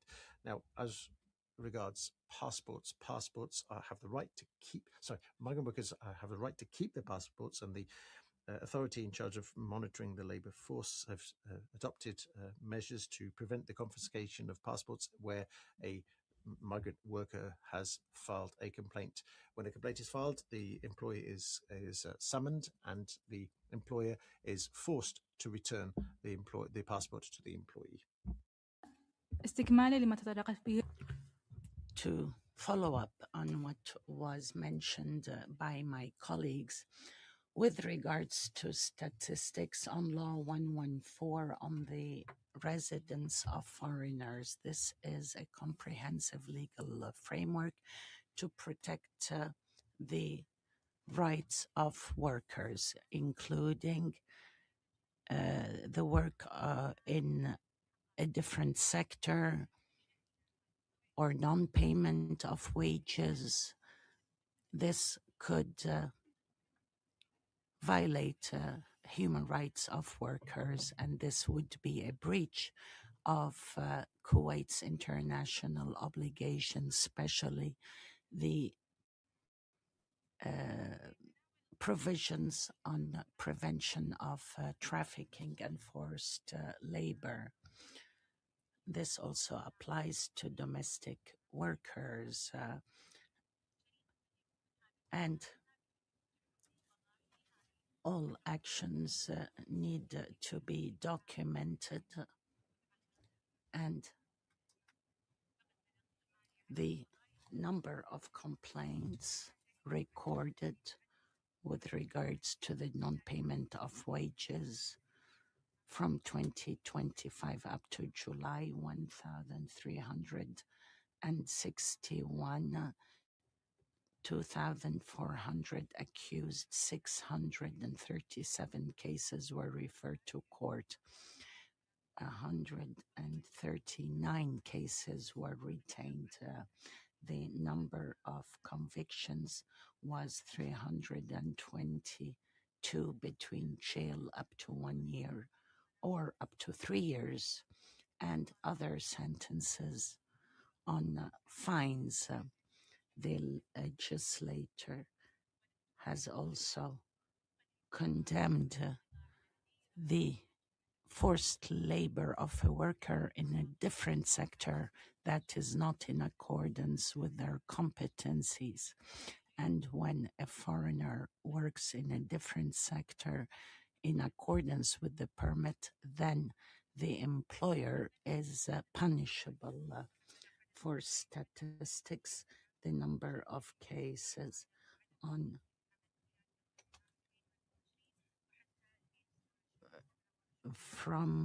there were 27 cases, 42 accused, and 7 cases were referred to court.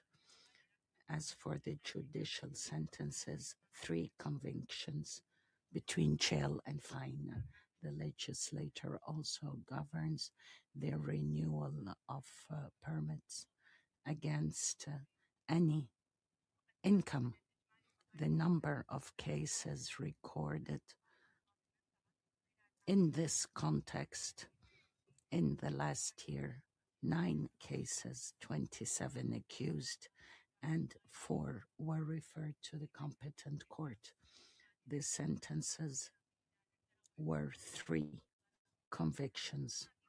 As for judicial prosecutions with regards to transboundary prosecutions.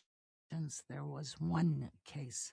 This law reaffirms the judicial guarantees provided to the workers in accordance with the international obligations and the guidelines on transparency and preserving the dignity and rights of the workers.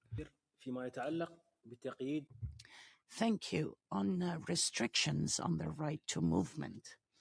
First of all, we wish to say that movement in Kuwait, including road inspections, are based on the Constitution and the law. The right to life and safety is a priority, and the traffic laws aim at preserving the security and safety and to prevent accidents and casualties. Therefore, the Ministry of Interior does not consider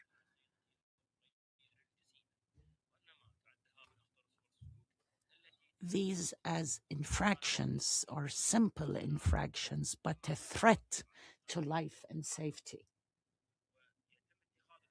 Measures are taken in accordance with the law to protect the society and to protect life.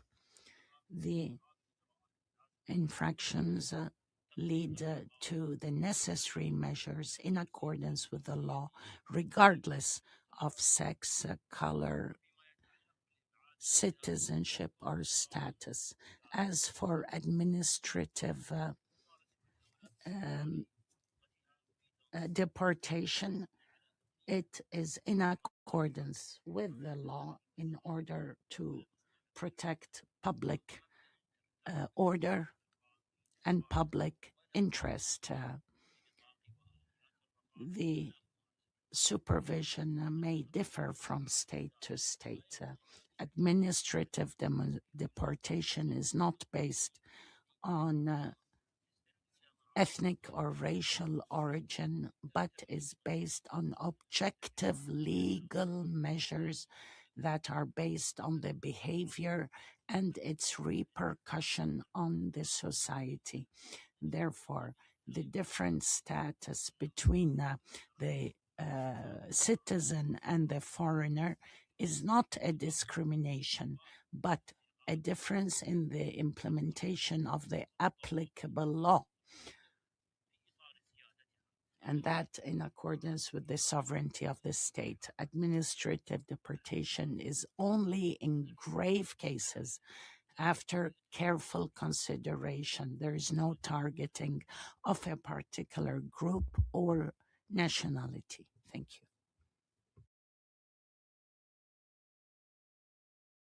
شكرا سيد الخبير. بشأن الاستفسار المقدم On the question on health coverage for illegal residents, the Kuwaiti state has in place a full health system for basic and specialized health care, as well as preventive care and maternity and child care, in addition to chronic disease, emergency services, medication, and vaccines in accordance with the health programs of the Ministry of Health, in addition to other health services, as with citizens and in accordance with the law.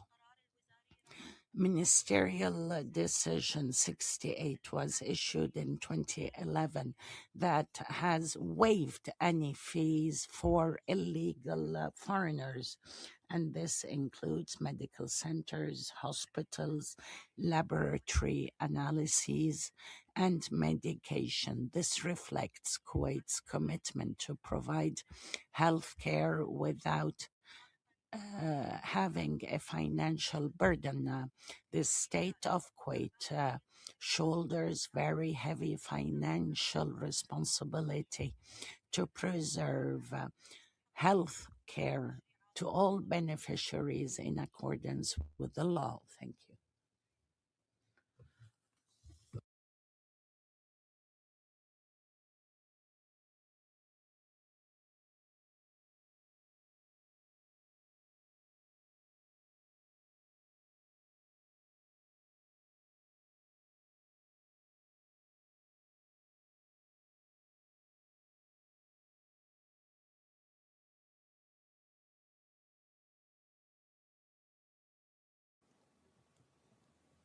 أود أن أشير إلى أن I would like to say that the legislature has made fundamental changes with regards to administrative deportation in accordance with Law 114 of 2024 and the implementation regulation of this law of 2025 as follows.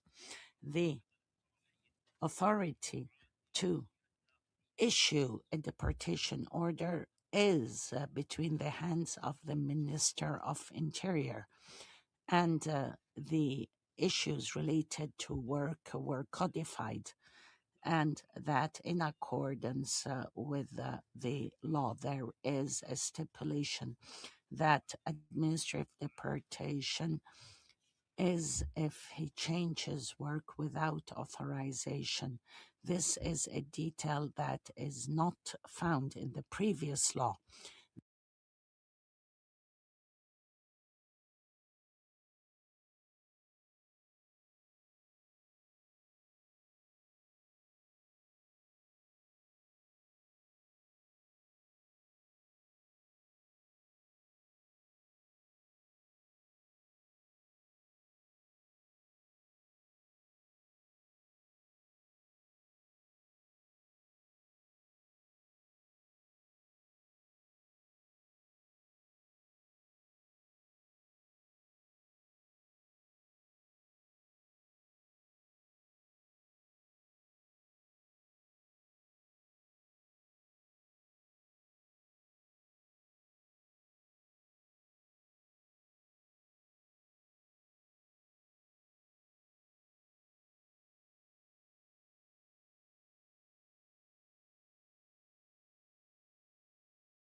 Come inside the state of Kuwait. There are other changes. For example, the time of arrest in accordance with the new law. This time is limited to 30 days renewable, and that if arrest is needed to implement deportation, and that because some people have restrictions that the financial responsibility was also updated in accordance with the new law. The financial responsibility is on the employer. The new law includes those who may shelter this person illegally, and there are special authority with the Minister of Interior. The new law gives the Minister of Interior the authority to waive all financial fines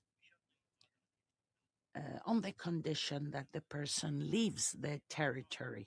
As for the time frame, in accordance with the law, the legislature changed the time frame to 3 months, and that in accordance with the decision of the Ministry of Interior, and that to provide more flexibility. Thank you. Thank you, and I thank the expert for the question that was raised. For your responses. Now I will open the floor for follow-up questions by the rapporteur and other members of the committee. We have 15 minutes for that. Rapporteur.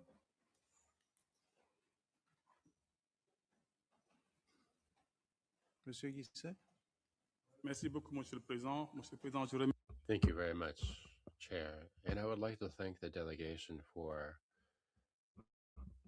their answers to the questions we have had in this dialogue. Thank you for trying to address some of our concerns. I note that there was some confusion regarding a question I had. When I speak about mobility restrictions, I'm not talking about movement. I'm thinking, for example, that if someone leaves their job and they quit, can they seek a different employment? Or are they held back by their previous employer? Because it seemed to me that it kind of labor mobility. Another question that I had was on women when I asked about property and the work mechanisms for them. We would like to have some detailed answers to those questions. So perhaps you could provide that information, broken down the numbers, because that we understood overall that Kuwait is not a party to the 1957 Convention on Refugees.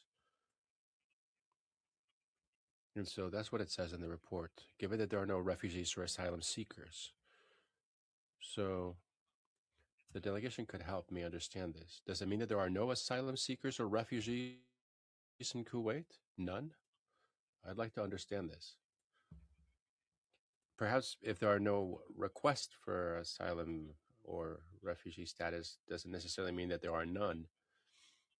In paragraph 127 specifically, the state party says that there are no asylum seekers or refugees.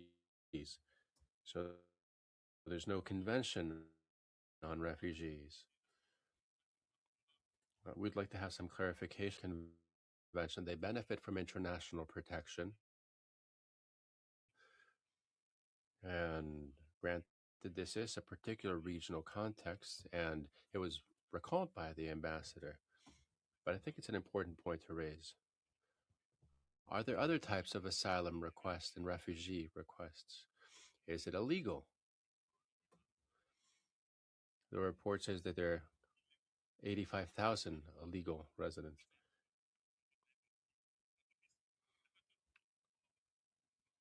So perhaps people may benefit from international protection, which is why I would like to ask for further clarification on these points regarding the illegal residents. No paltry number. So that is the situation that we have, and I'd like to give the floor to our colleagues if they have further questions, and thank you to the delegation. Thank you, Mr. Diaby. Oh, Mr. Guisset. Now Mr. Diaby has the floor. Thank you. I noted some of the items mentioned by the co-rapporteur. Some of our questions have not been answered yet, particularly on the kafala sponsoring system. So what measures have been taken or do you plan on taking in order to abolish this system once and for all, which causes a great deal of harm to domestic workers? And then on the law 68 of 2015, which governs labor inspection, the committee heard of several complaints, namely for domestic workers, a law that would limit the time they could work to 12 hours per day with weekly rests, and a 30-day yearly time off. Does the state ensure that these provisions of the law are properly enforced? Law 68 of 2015. And regarding the hiring agencies, is any monitoring or oversight done of these agencies over the past few years?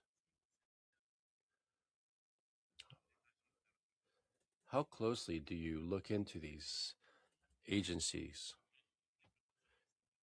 to make sure that they take all necessary precautions in ensuring that the work they provide to migrant workers is decent.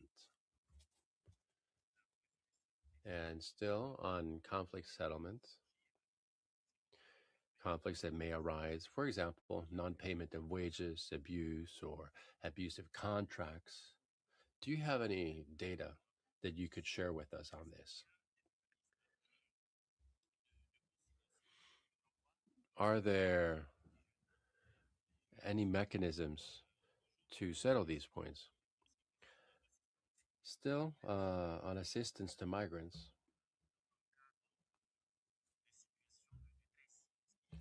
those who are in a difficult situation, is there any system set in place to assist them? The committee also heard of many cases of workplace accidents for migrants who were hired in high-risk jobs, construction, for example, in extreme conditions, say working in 50-degree, exposed to the elements. So what measures are taken in order to provide reparation to the families of deceased workers? Or what is done for the repatriation of the remains of workers that have lost their lives in Kuwait? The committee also heard of cases where migrant workers were murdered. Have any investigations been launched to look into that? And what became of these investigations? On labor inspection, we'd like to know if the state has set up mechanisms to ensure that employers do not mistreat employees. Could you provide us with specific data on this? We would appreciate that. Thank you, Chair. Thank you, Mr. Diaby. Madam Sarinaki. Thank you, Mr. Chair, and let me join my colleagues in warmly welcoming the delegation, since it's the first time I'm taking the floor, and already thank you very much for the answers. So I want to go back to the right to health, because as you might know, this committee has adopted the general recommendation 2 years ago, so it was after you submitted your report. And briefly go back to the legislative measure that the state party adopted in 2025 on access by non-citizens to health insurance services. I would like to raise a concern and discuss it with the delegation, the concern that by making payment of health insurance fees a prerequisite for the issuance and renewal of residence permits and visitor visas, and also by raising, substantially raising, including in some cases doubling the annual fee. This measure, of course, risks placing lawfully residents out of reach for low-income workers, migrant workers, and other non-citizens who are unable to absorb this additional cost. So the committee would welcome any information on the rationale, although I think that somehow you try to explain behind this resolution. If you anticipated its impact on the population, whether any exemptions, subsidies, any phased payment arrangements exist for those unable to pay. Another concern is that financial barriers compound other obstacles to healthcare faced by non-citizens. Including the denial, the reported denial, because we had discussions and dialogues with countries all over the world. And although health providers, of course, should be commended for their services, they are part of the society. And they also somehow, they can also be responsible. There is individuals who are unable to produce identity documents. Do they have any accountability remedies? Any information on measures taken to ensure that, being undocumented is no bar to an emergency care? That would be very much appreciated. Finally, I turn to domestic workers who are often required to obtain employer permission before seeking treatment. And of course, they are subject to long working hours. So the committee would welcome any information on steps taken, concrete steps taken to address any of these gaps and also on remedies available to affected workers by these measures. Thank you. Thank you, Chair. Thank you, Madam Stavrinaki. I have three more people on my list, Madam Tlakula, Madam Tebie, Madam Eseneme, but I have 4 minutes and calc. So please, a minute and a half for formulation of your questions.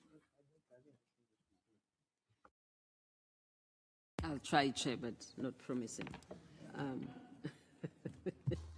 Yes, in the last concluding observations, we also made a recommendation in paragraph 28B of those concluding observation, and we requested you to put in place administrative procedures for the bidun, I don't know how you pronounce bidun, is that correct? To obtain official documents, including birth registration documents. And we requested you to give us this information within 1 year of, receiving the concluding observations. And we read the follow-up report that you submitted to the committee in 2019. Unfortunately, this recommendation has not been implemented.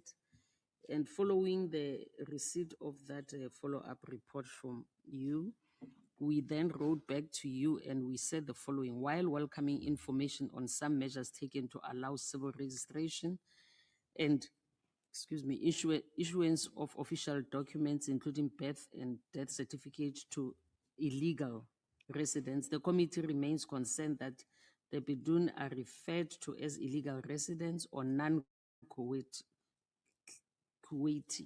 in the statement of nationality and may still face barriers in obtaining official documents and unequal access to social services and due process. The committee reiterates its recommendation that the state party find durable solution to the problem faced by bidun, including by considering naturalizing those who have lived in Kuwait for a long period and have genuine and effective link to the state.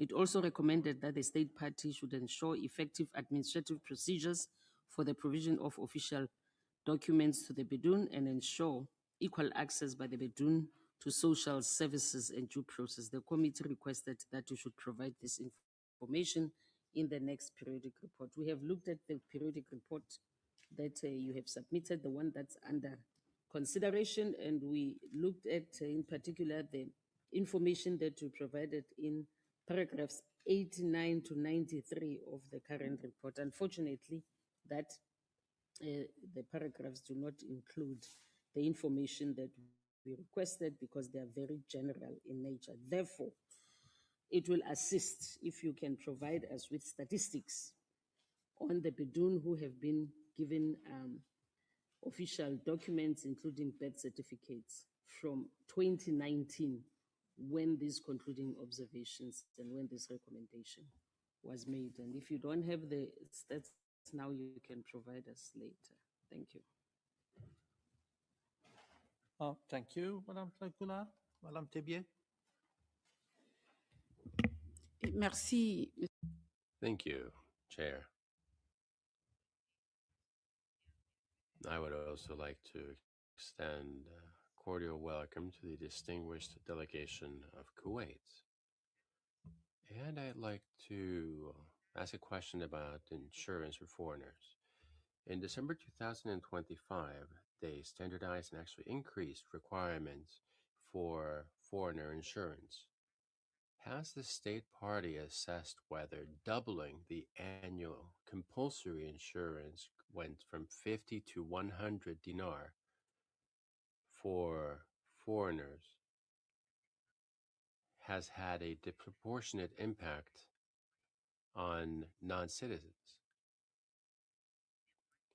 And if these people have the means to have access to the insurance.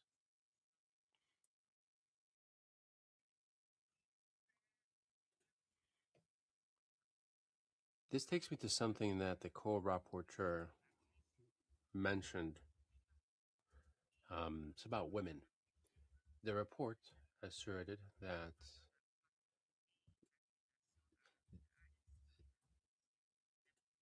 the issue is not present. However, non-citizen women, mainly migrants coming from Africa, from South Asia, from Southeast Asia, East Africa, and the Arab world, are faced to structural discrimination due to their migration status and to the sponsorship system and the lack of status arising from the fact that they're not citizens. So what's the reason that there's no mention of coffee in the law, and then the administrative practices which do seem to resemble this sponsorship system which has a negative impact on migrant women?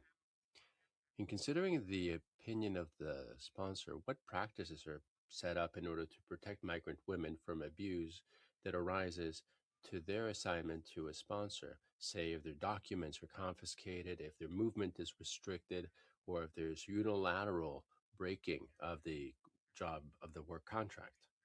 How does the state party ensure that these sponsorship practices do not lead to ill treatment of migrant women, and that migrant women have effective protection that is equivalent to the one afforded to citizens?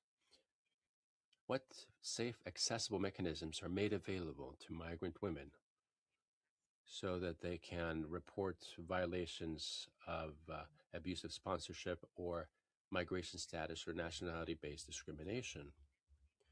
Does the state party have broken down data on discrimination experienced by migrant women, broken down by national origin, the employment sector, and the type of sponsorship? And if that data is available, how do they help create and guide public policy? Thank you. Thank you, Madam Messeneme. You have 51 seconds. I give you extra 2 minutes. It's okay. She will take it anyway. Passer la parole. Thank you for giving me the floor. I beg your indulgence. Indeed, the previous speakers did not respect their time allotted to them. So let me circle back to the notion of migrant. Because here we're asking questions about migrants, and yet the head of delegation, unless I'm mistaken, has stated that there are no migrant workers in Kuwait, quote unquote. So could we kindly return to this subject?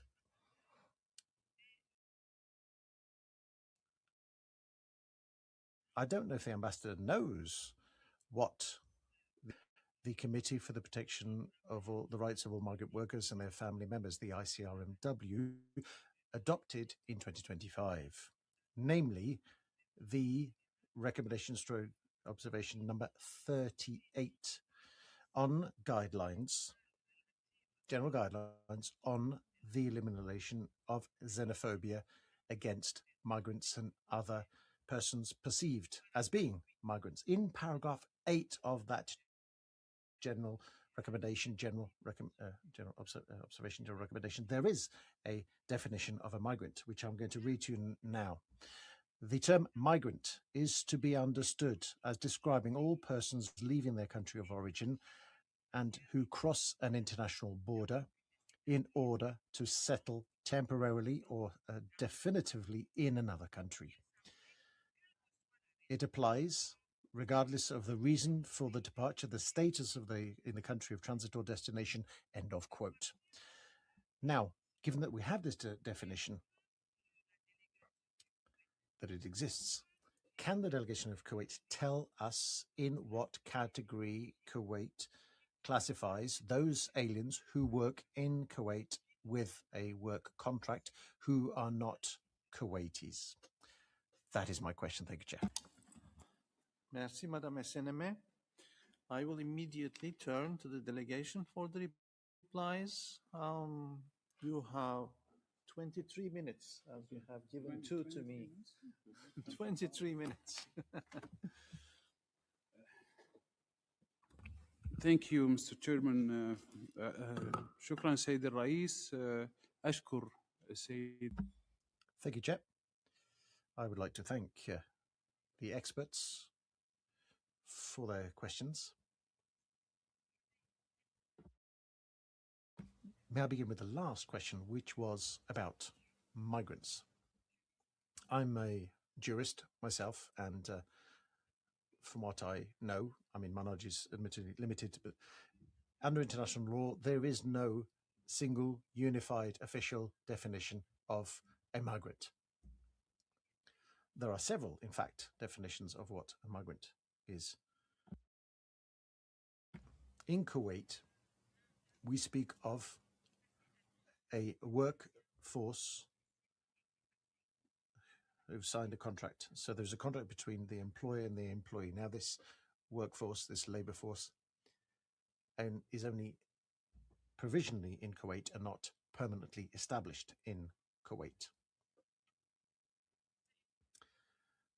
Now turning to the other questions we've heard, I'd like to give the floor to the other members of my delegation, specifically Ms. Maha, Ms. Naila, Ms. Haya, Ms. Lulwa, Dr. Isham, and Mr. Abdelaziz Berias to answer the request for clarification. بشأن القيود على حرية العامل. Restrictions to mobility first. Our laws, our decisions, which govern the labour market, make it possible for a worker to move, to change employers, move from one to another, pursuant to regular procedures and regular restrictions. Mobility is not a restriction per se, but it is a way, our system is a way to organise the labour relationships, and also is designed to guarantee the stability in the workforce, in the labour market. The worker is entitled to ask to change employer without the prior permission of his or employer, especially when the previous employer has not respected his or her legal or contractual obligations. There is a mechanism to file a complaint against an employer and for necessary measures to be taken which will enable the employer to enjoy their rights, or the employee to be entitled to his or rights pursuant to law. With regards to the kafala system, Kuwait has set up a whole regime regulating the employment market, which means that a worker is not just merely linked to one employer. What happens is that we seek to give workers enough flexibility so that they can move from one employer to the other, even in those, and ensuring especially that they can move without permission. The employee can ask to change employer if there's a conflict, dispute, or if the employer has not respected the terms of the contract. The legal measures are thus taken against employers who are in breach of their obligation, the aim being to limit the negative practices stemming from the practice kafala, which means that the work relationship is not used as a means to pressurize the worker or to frustrate his or her rights. The labour market must be governed in a regular fashion. With regards to non-payment of wages or wages paid late between 2022 and 2025, there were 43,444 complaints. In 2026, the number of complaints reached 14,002, including 2,400 complaints which were settled in a friendly fashion, amicably, that is without going through court. With regard to measures taken for when there's been a proven breach of obligations by the employer, the worker's right to claim his or her wages is protected, and the employer is given a penalty sanctioned.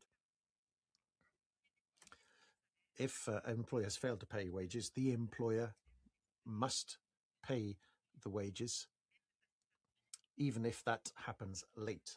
That obligation remains. We also have a number of different mechanisms for people to file complaints, they can do so either in person or through electronic means, which were created as early as 2023. These electronic means enable migrant workers to have access to the remedies or the appeal mechanisms, thanks to which measures are taken to settle these disputes legally. With regards to occupational health and the extreme heat, the Law 31 of 2026 prohibits forcing migrant workers to work in uncovered areas during the day, and that ranges from the 1st of June to the 31st of July, and that includes people who work in the construction industry and people who work in the cleaning industry. Thank you very much for your attention. شكرا سيد الخبير. Thank you. With regards to birth certificates and death certificates for irregular residents, Kuwait was keen to make these documents available on humanitarian grounds, including birth certificates, marriage, divorce, death certificates, and other administrative documents which guarantee the stability of the situation of migrant workers, and this pursuant to the relevant laws in the country. We have centers supervising these matters, and same thing for driving licenses, navigation licenses. We have provided statistics covering all certificates, death certificates, birth certificates, and services provided to workers pursuant to the 2011 Ministerial Decree 409.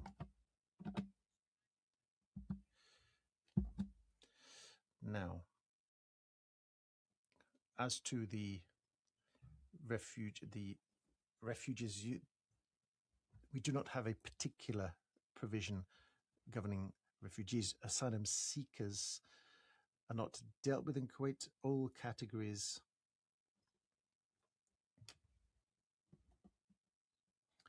all Kuwaiti citizens are covered by the rules and regulations covering aliens, which is why we do not have a per se legal framework governing the issue of asylum,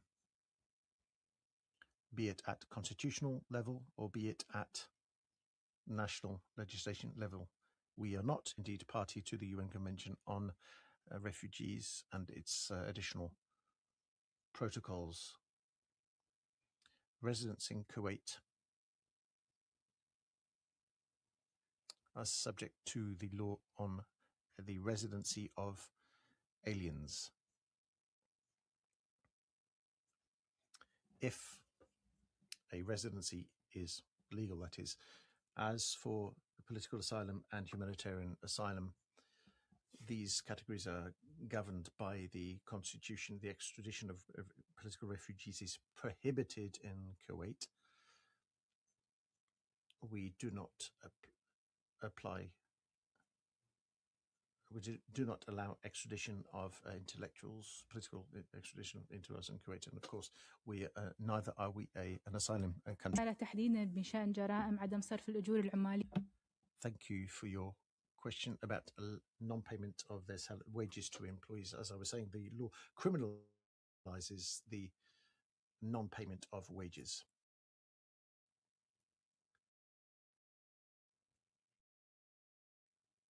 And bonuses.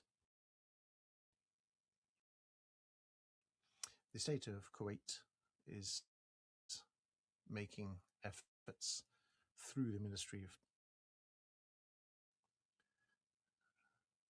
Statistics on investigations of cases of violence against domestic workers.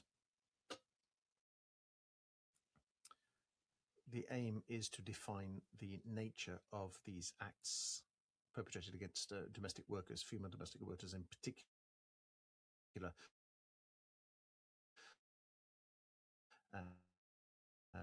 People trafficking, if the trafficking is proved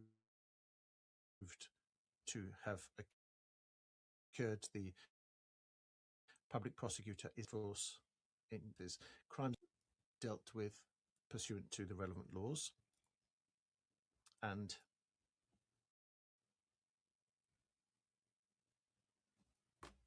سعادة الخبراء فقد ورد من سعادة الخبراء أكثر من سؤال بخصوص التأمين. According to,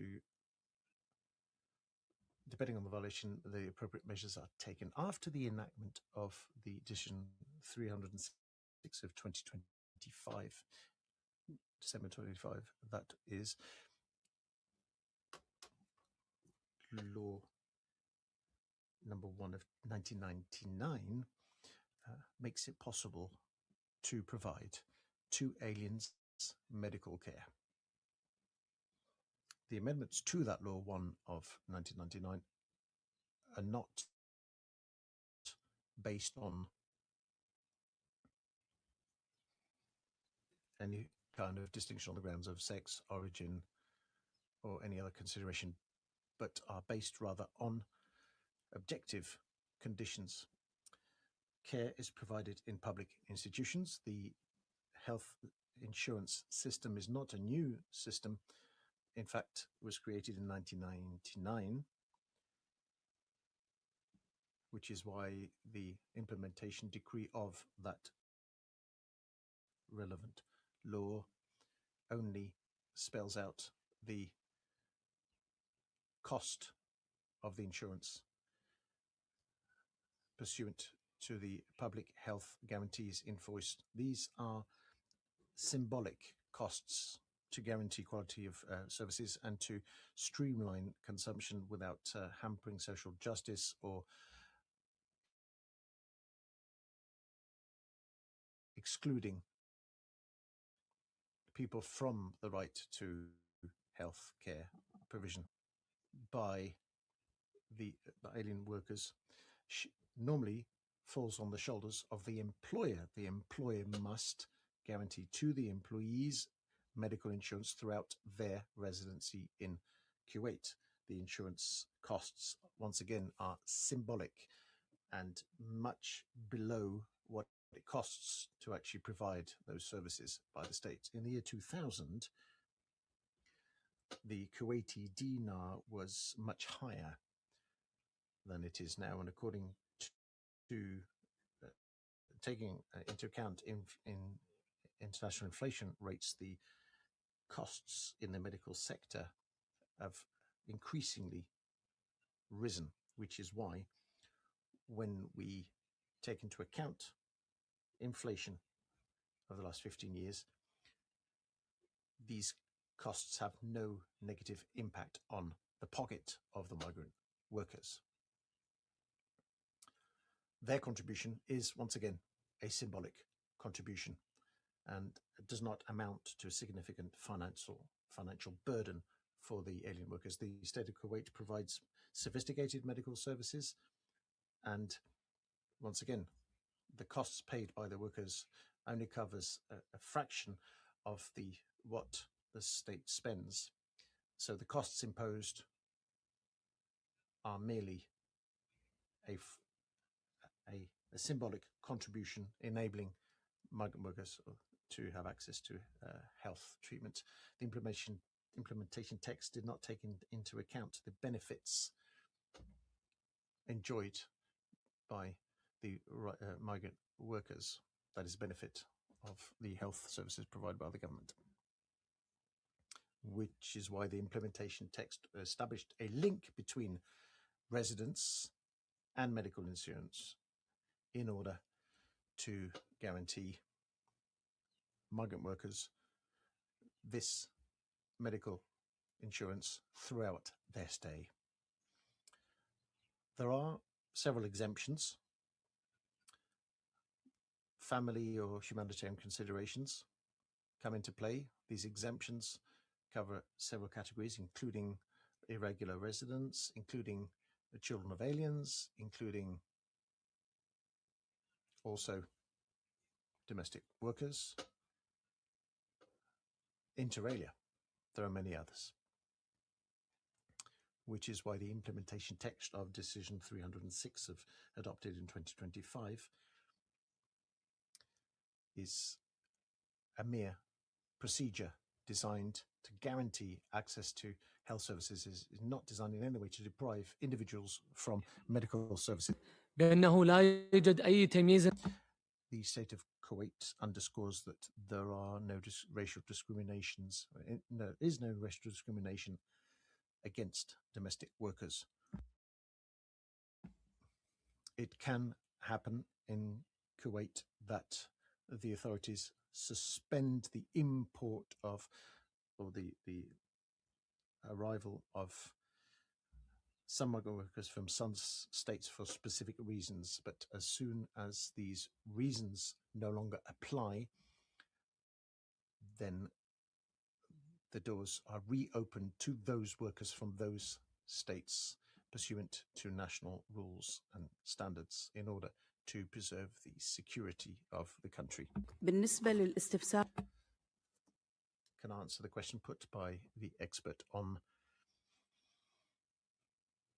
wages of employees and their bonuses? May I clarify the following? The mechanisms enabling workers to file a complaint once a case cannot be settled amicably. The worker can take his or her case to the competent authority and secure a hearing within a month. The registrars of the courts must notify the parties concerned within 2 weeks before a decision is made. When the complainant is a worker, he or she does not have to pay court expenses.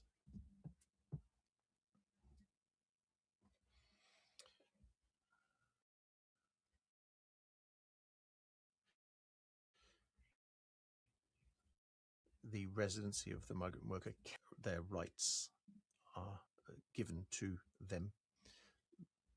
Thus, they do not have to leave the country before the court case has been settled.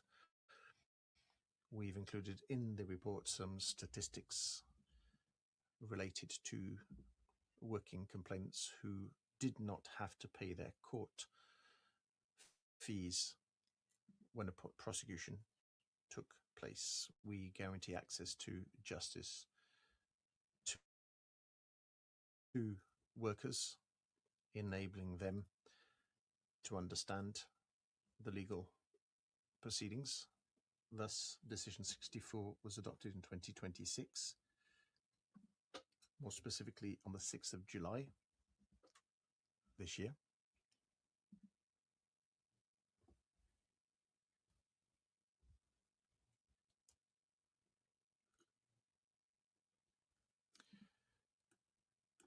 We have unified all trade unions in one single building to deal with all complaints filed by workers. And the experts in the field can meet in that same building housing all these trade unions to rule. Thank you, Mr. Chairman. We'd like to thank the members of the committee for their questions. We hope we have answered your questions comprehensively. If you have any further questions, we're here to answer them. Thank you.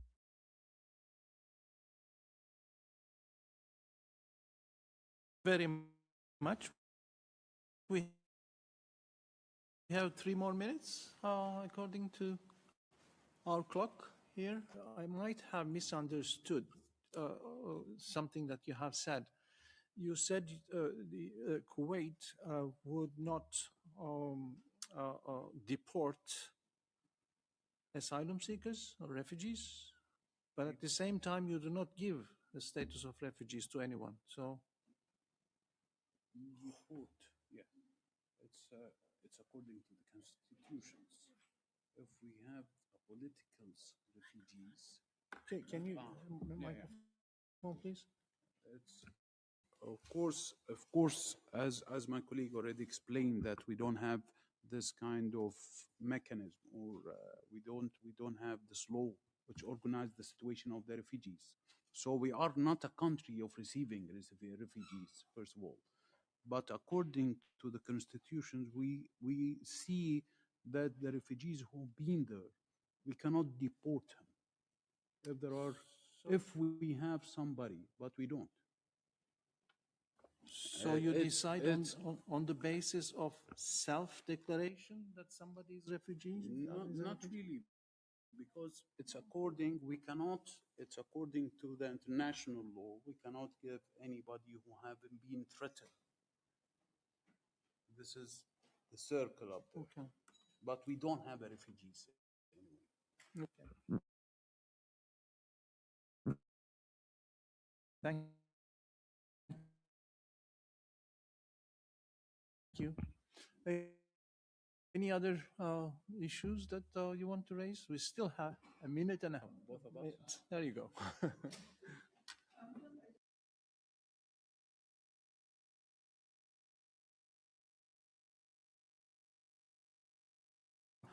For the issue of asylum seeker and refugee, this is something that does not exist in the Gulf state, including Kuwait. I mean, people come by contract. They enter the country by contract for different.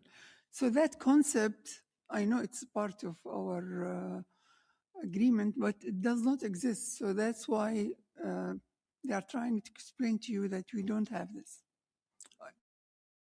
And Kuwait or in Qatar or anywhere. Okay, thank you. Thank you very much.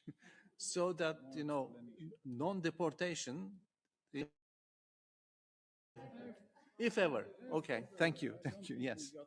Well, I would like to thank very much the delegation of Kuwait, every member, the country rapporteur, our two co-rapporteurs, and all the other members of the committee are taking part of today's dialogue.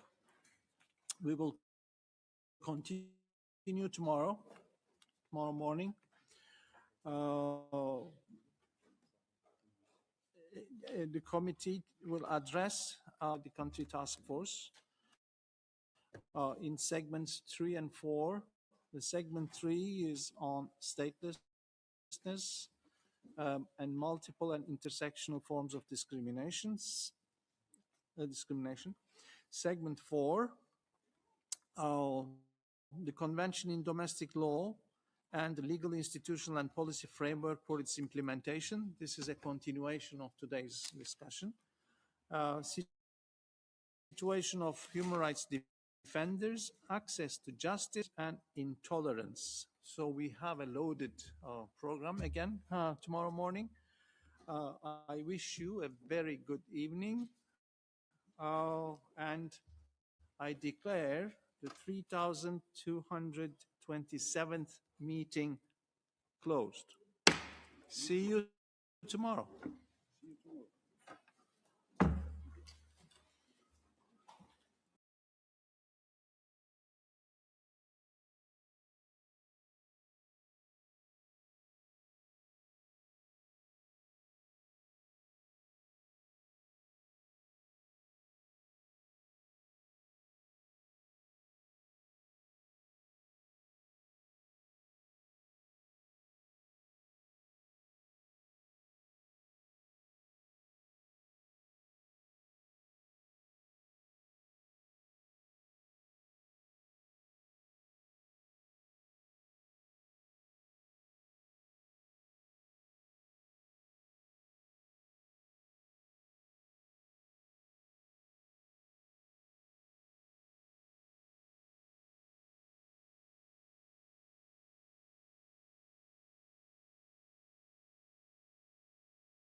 you.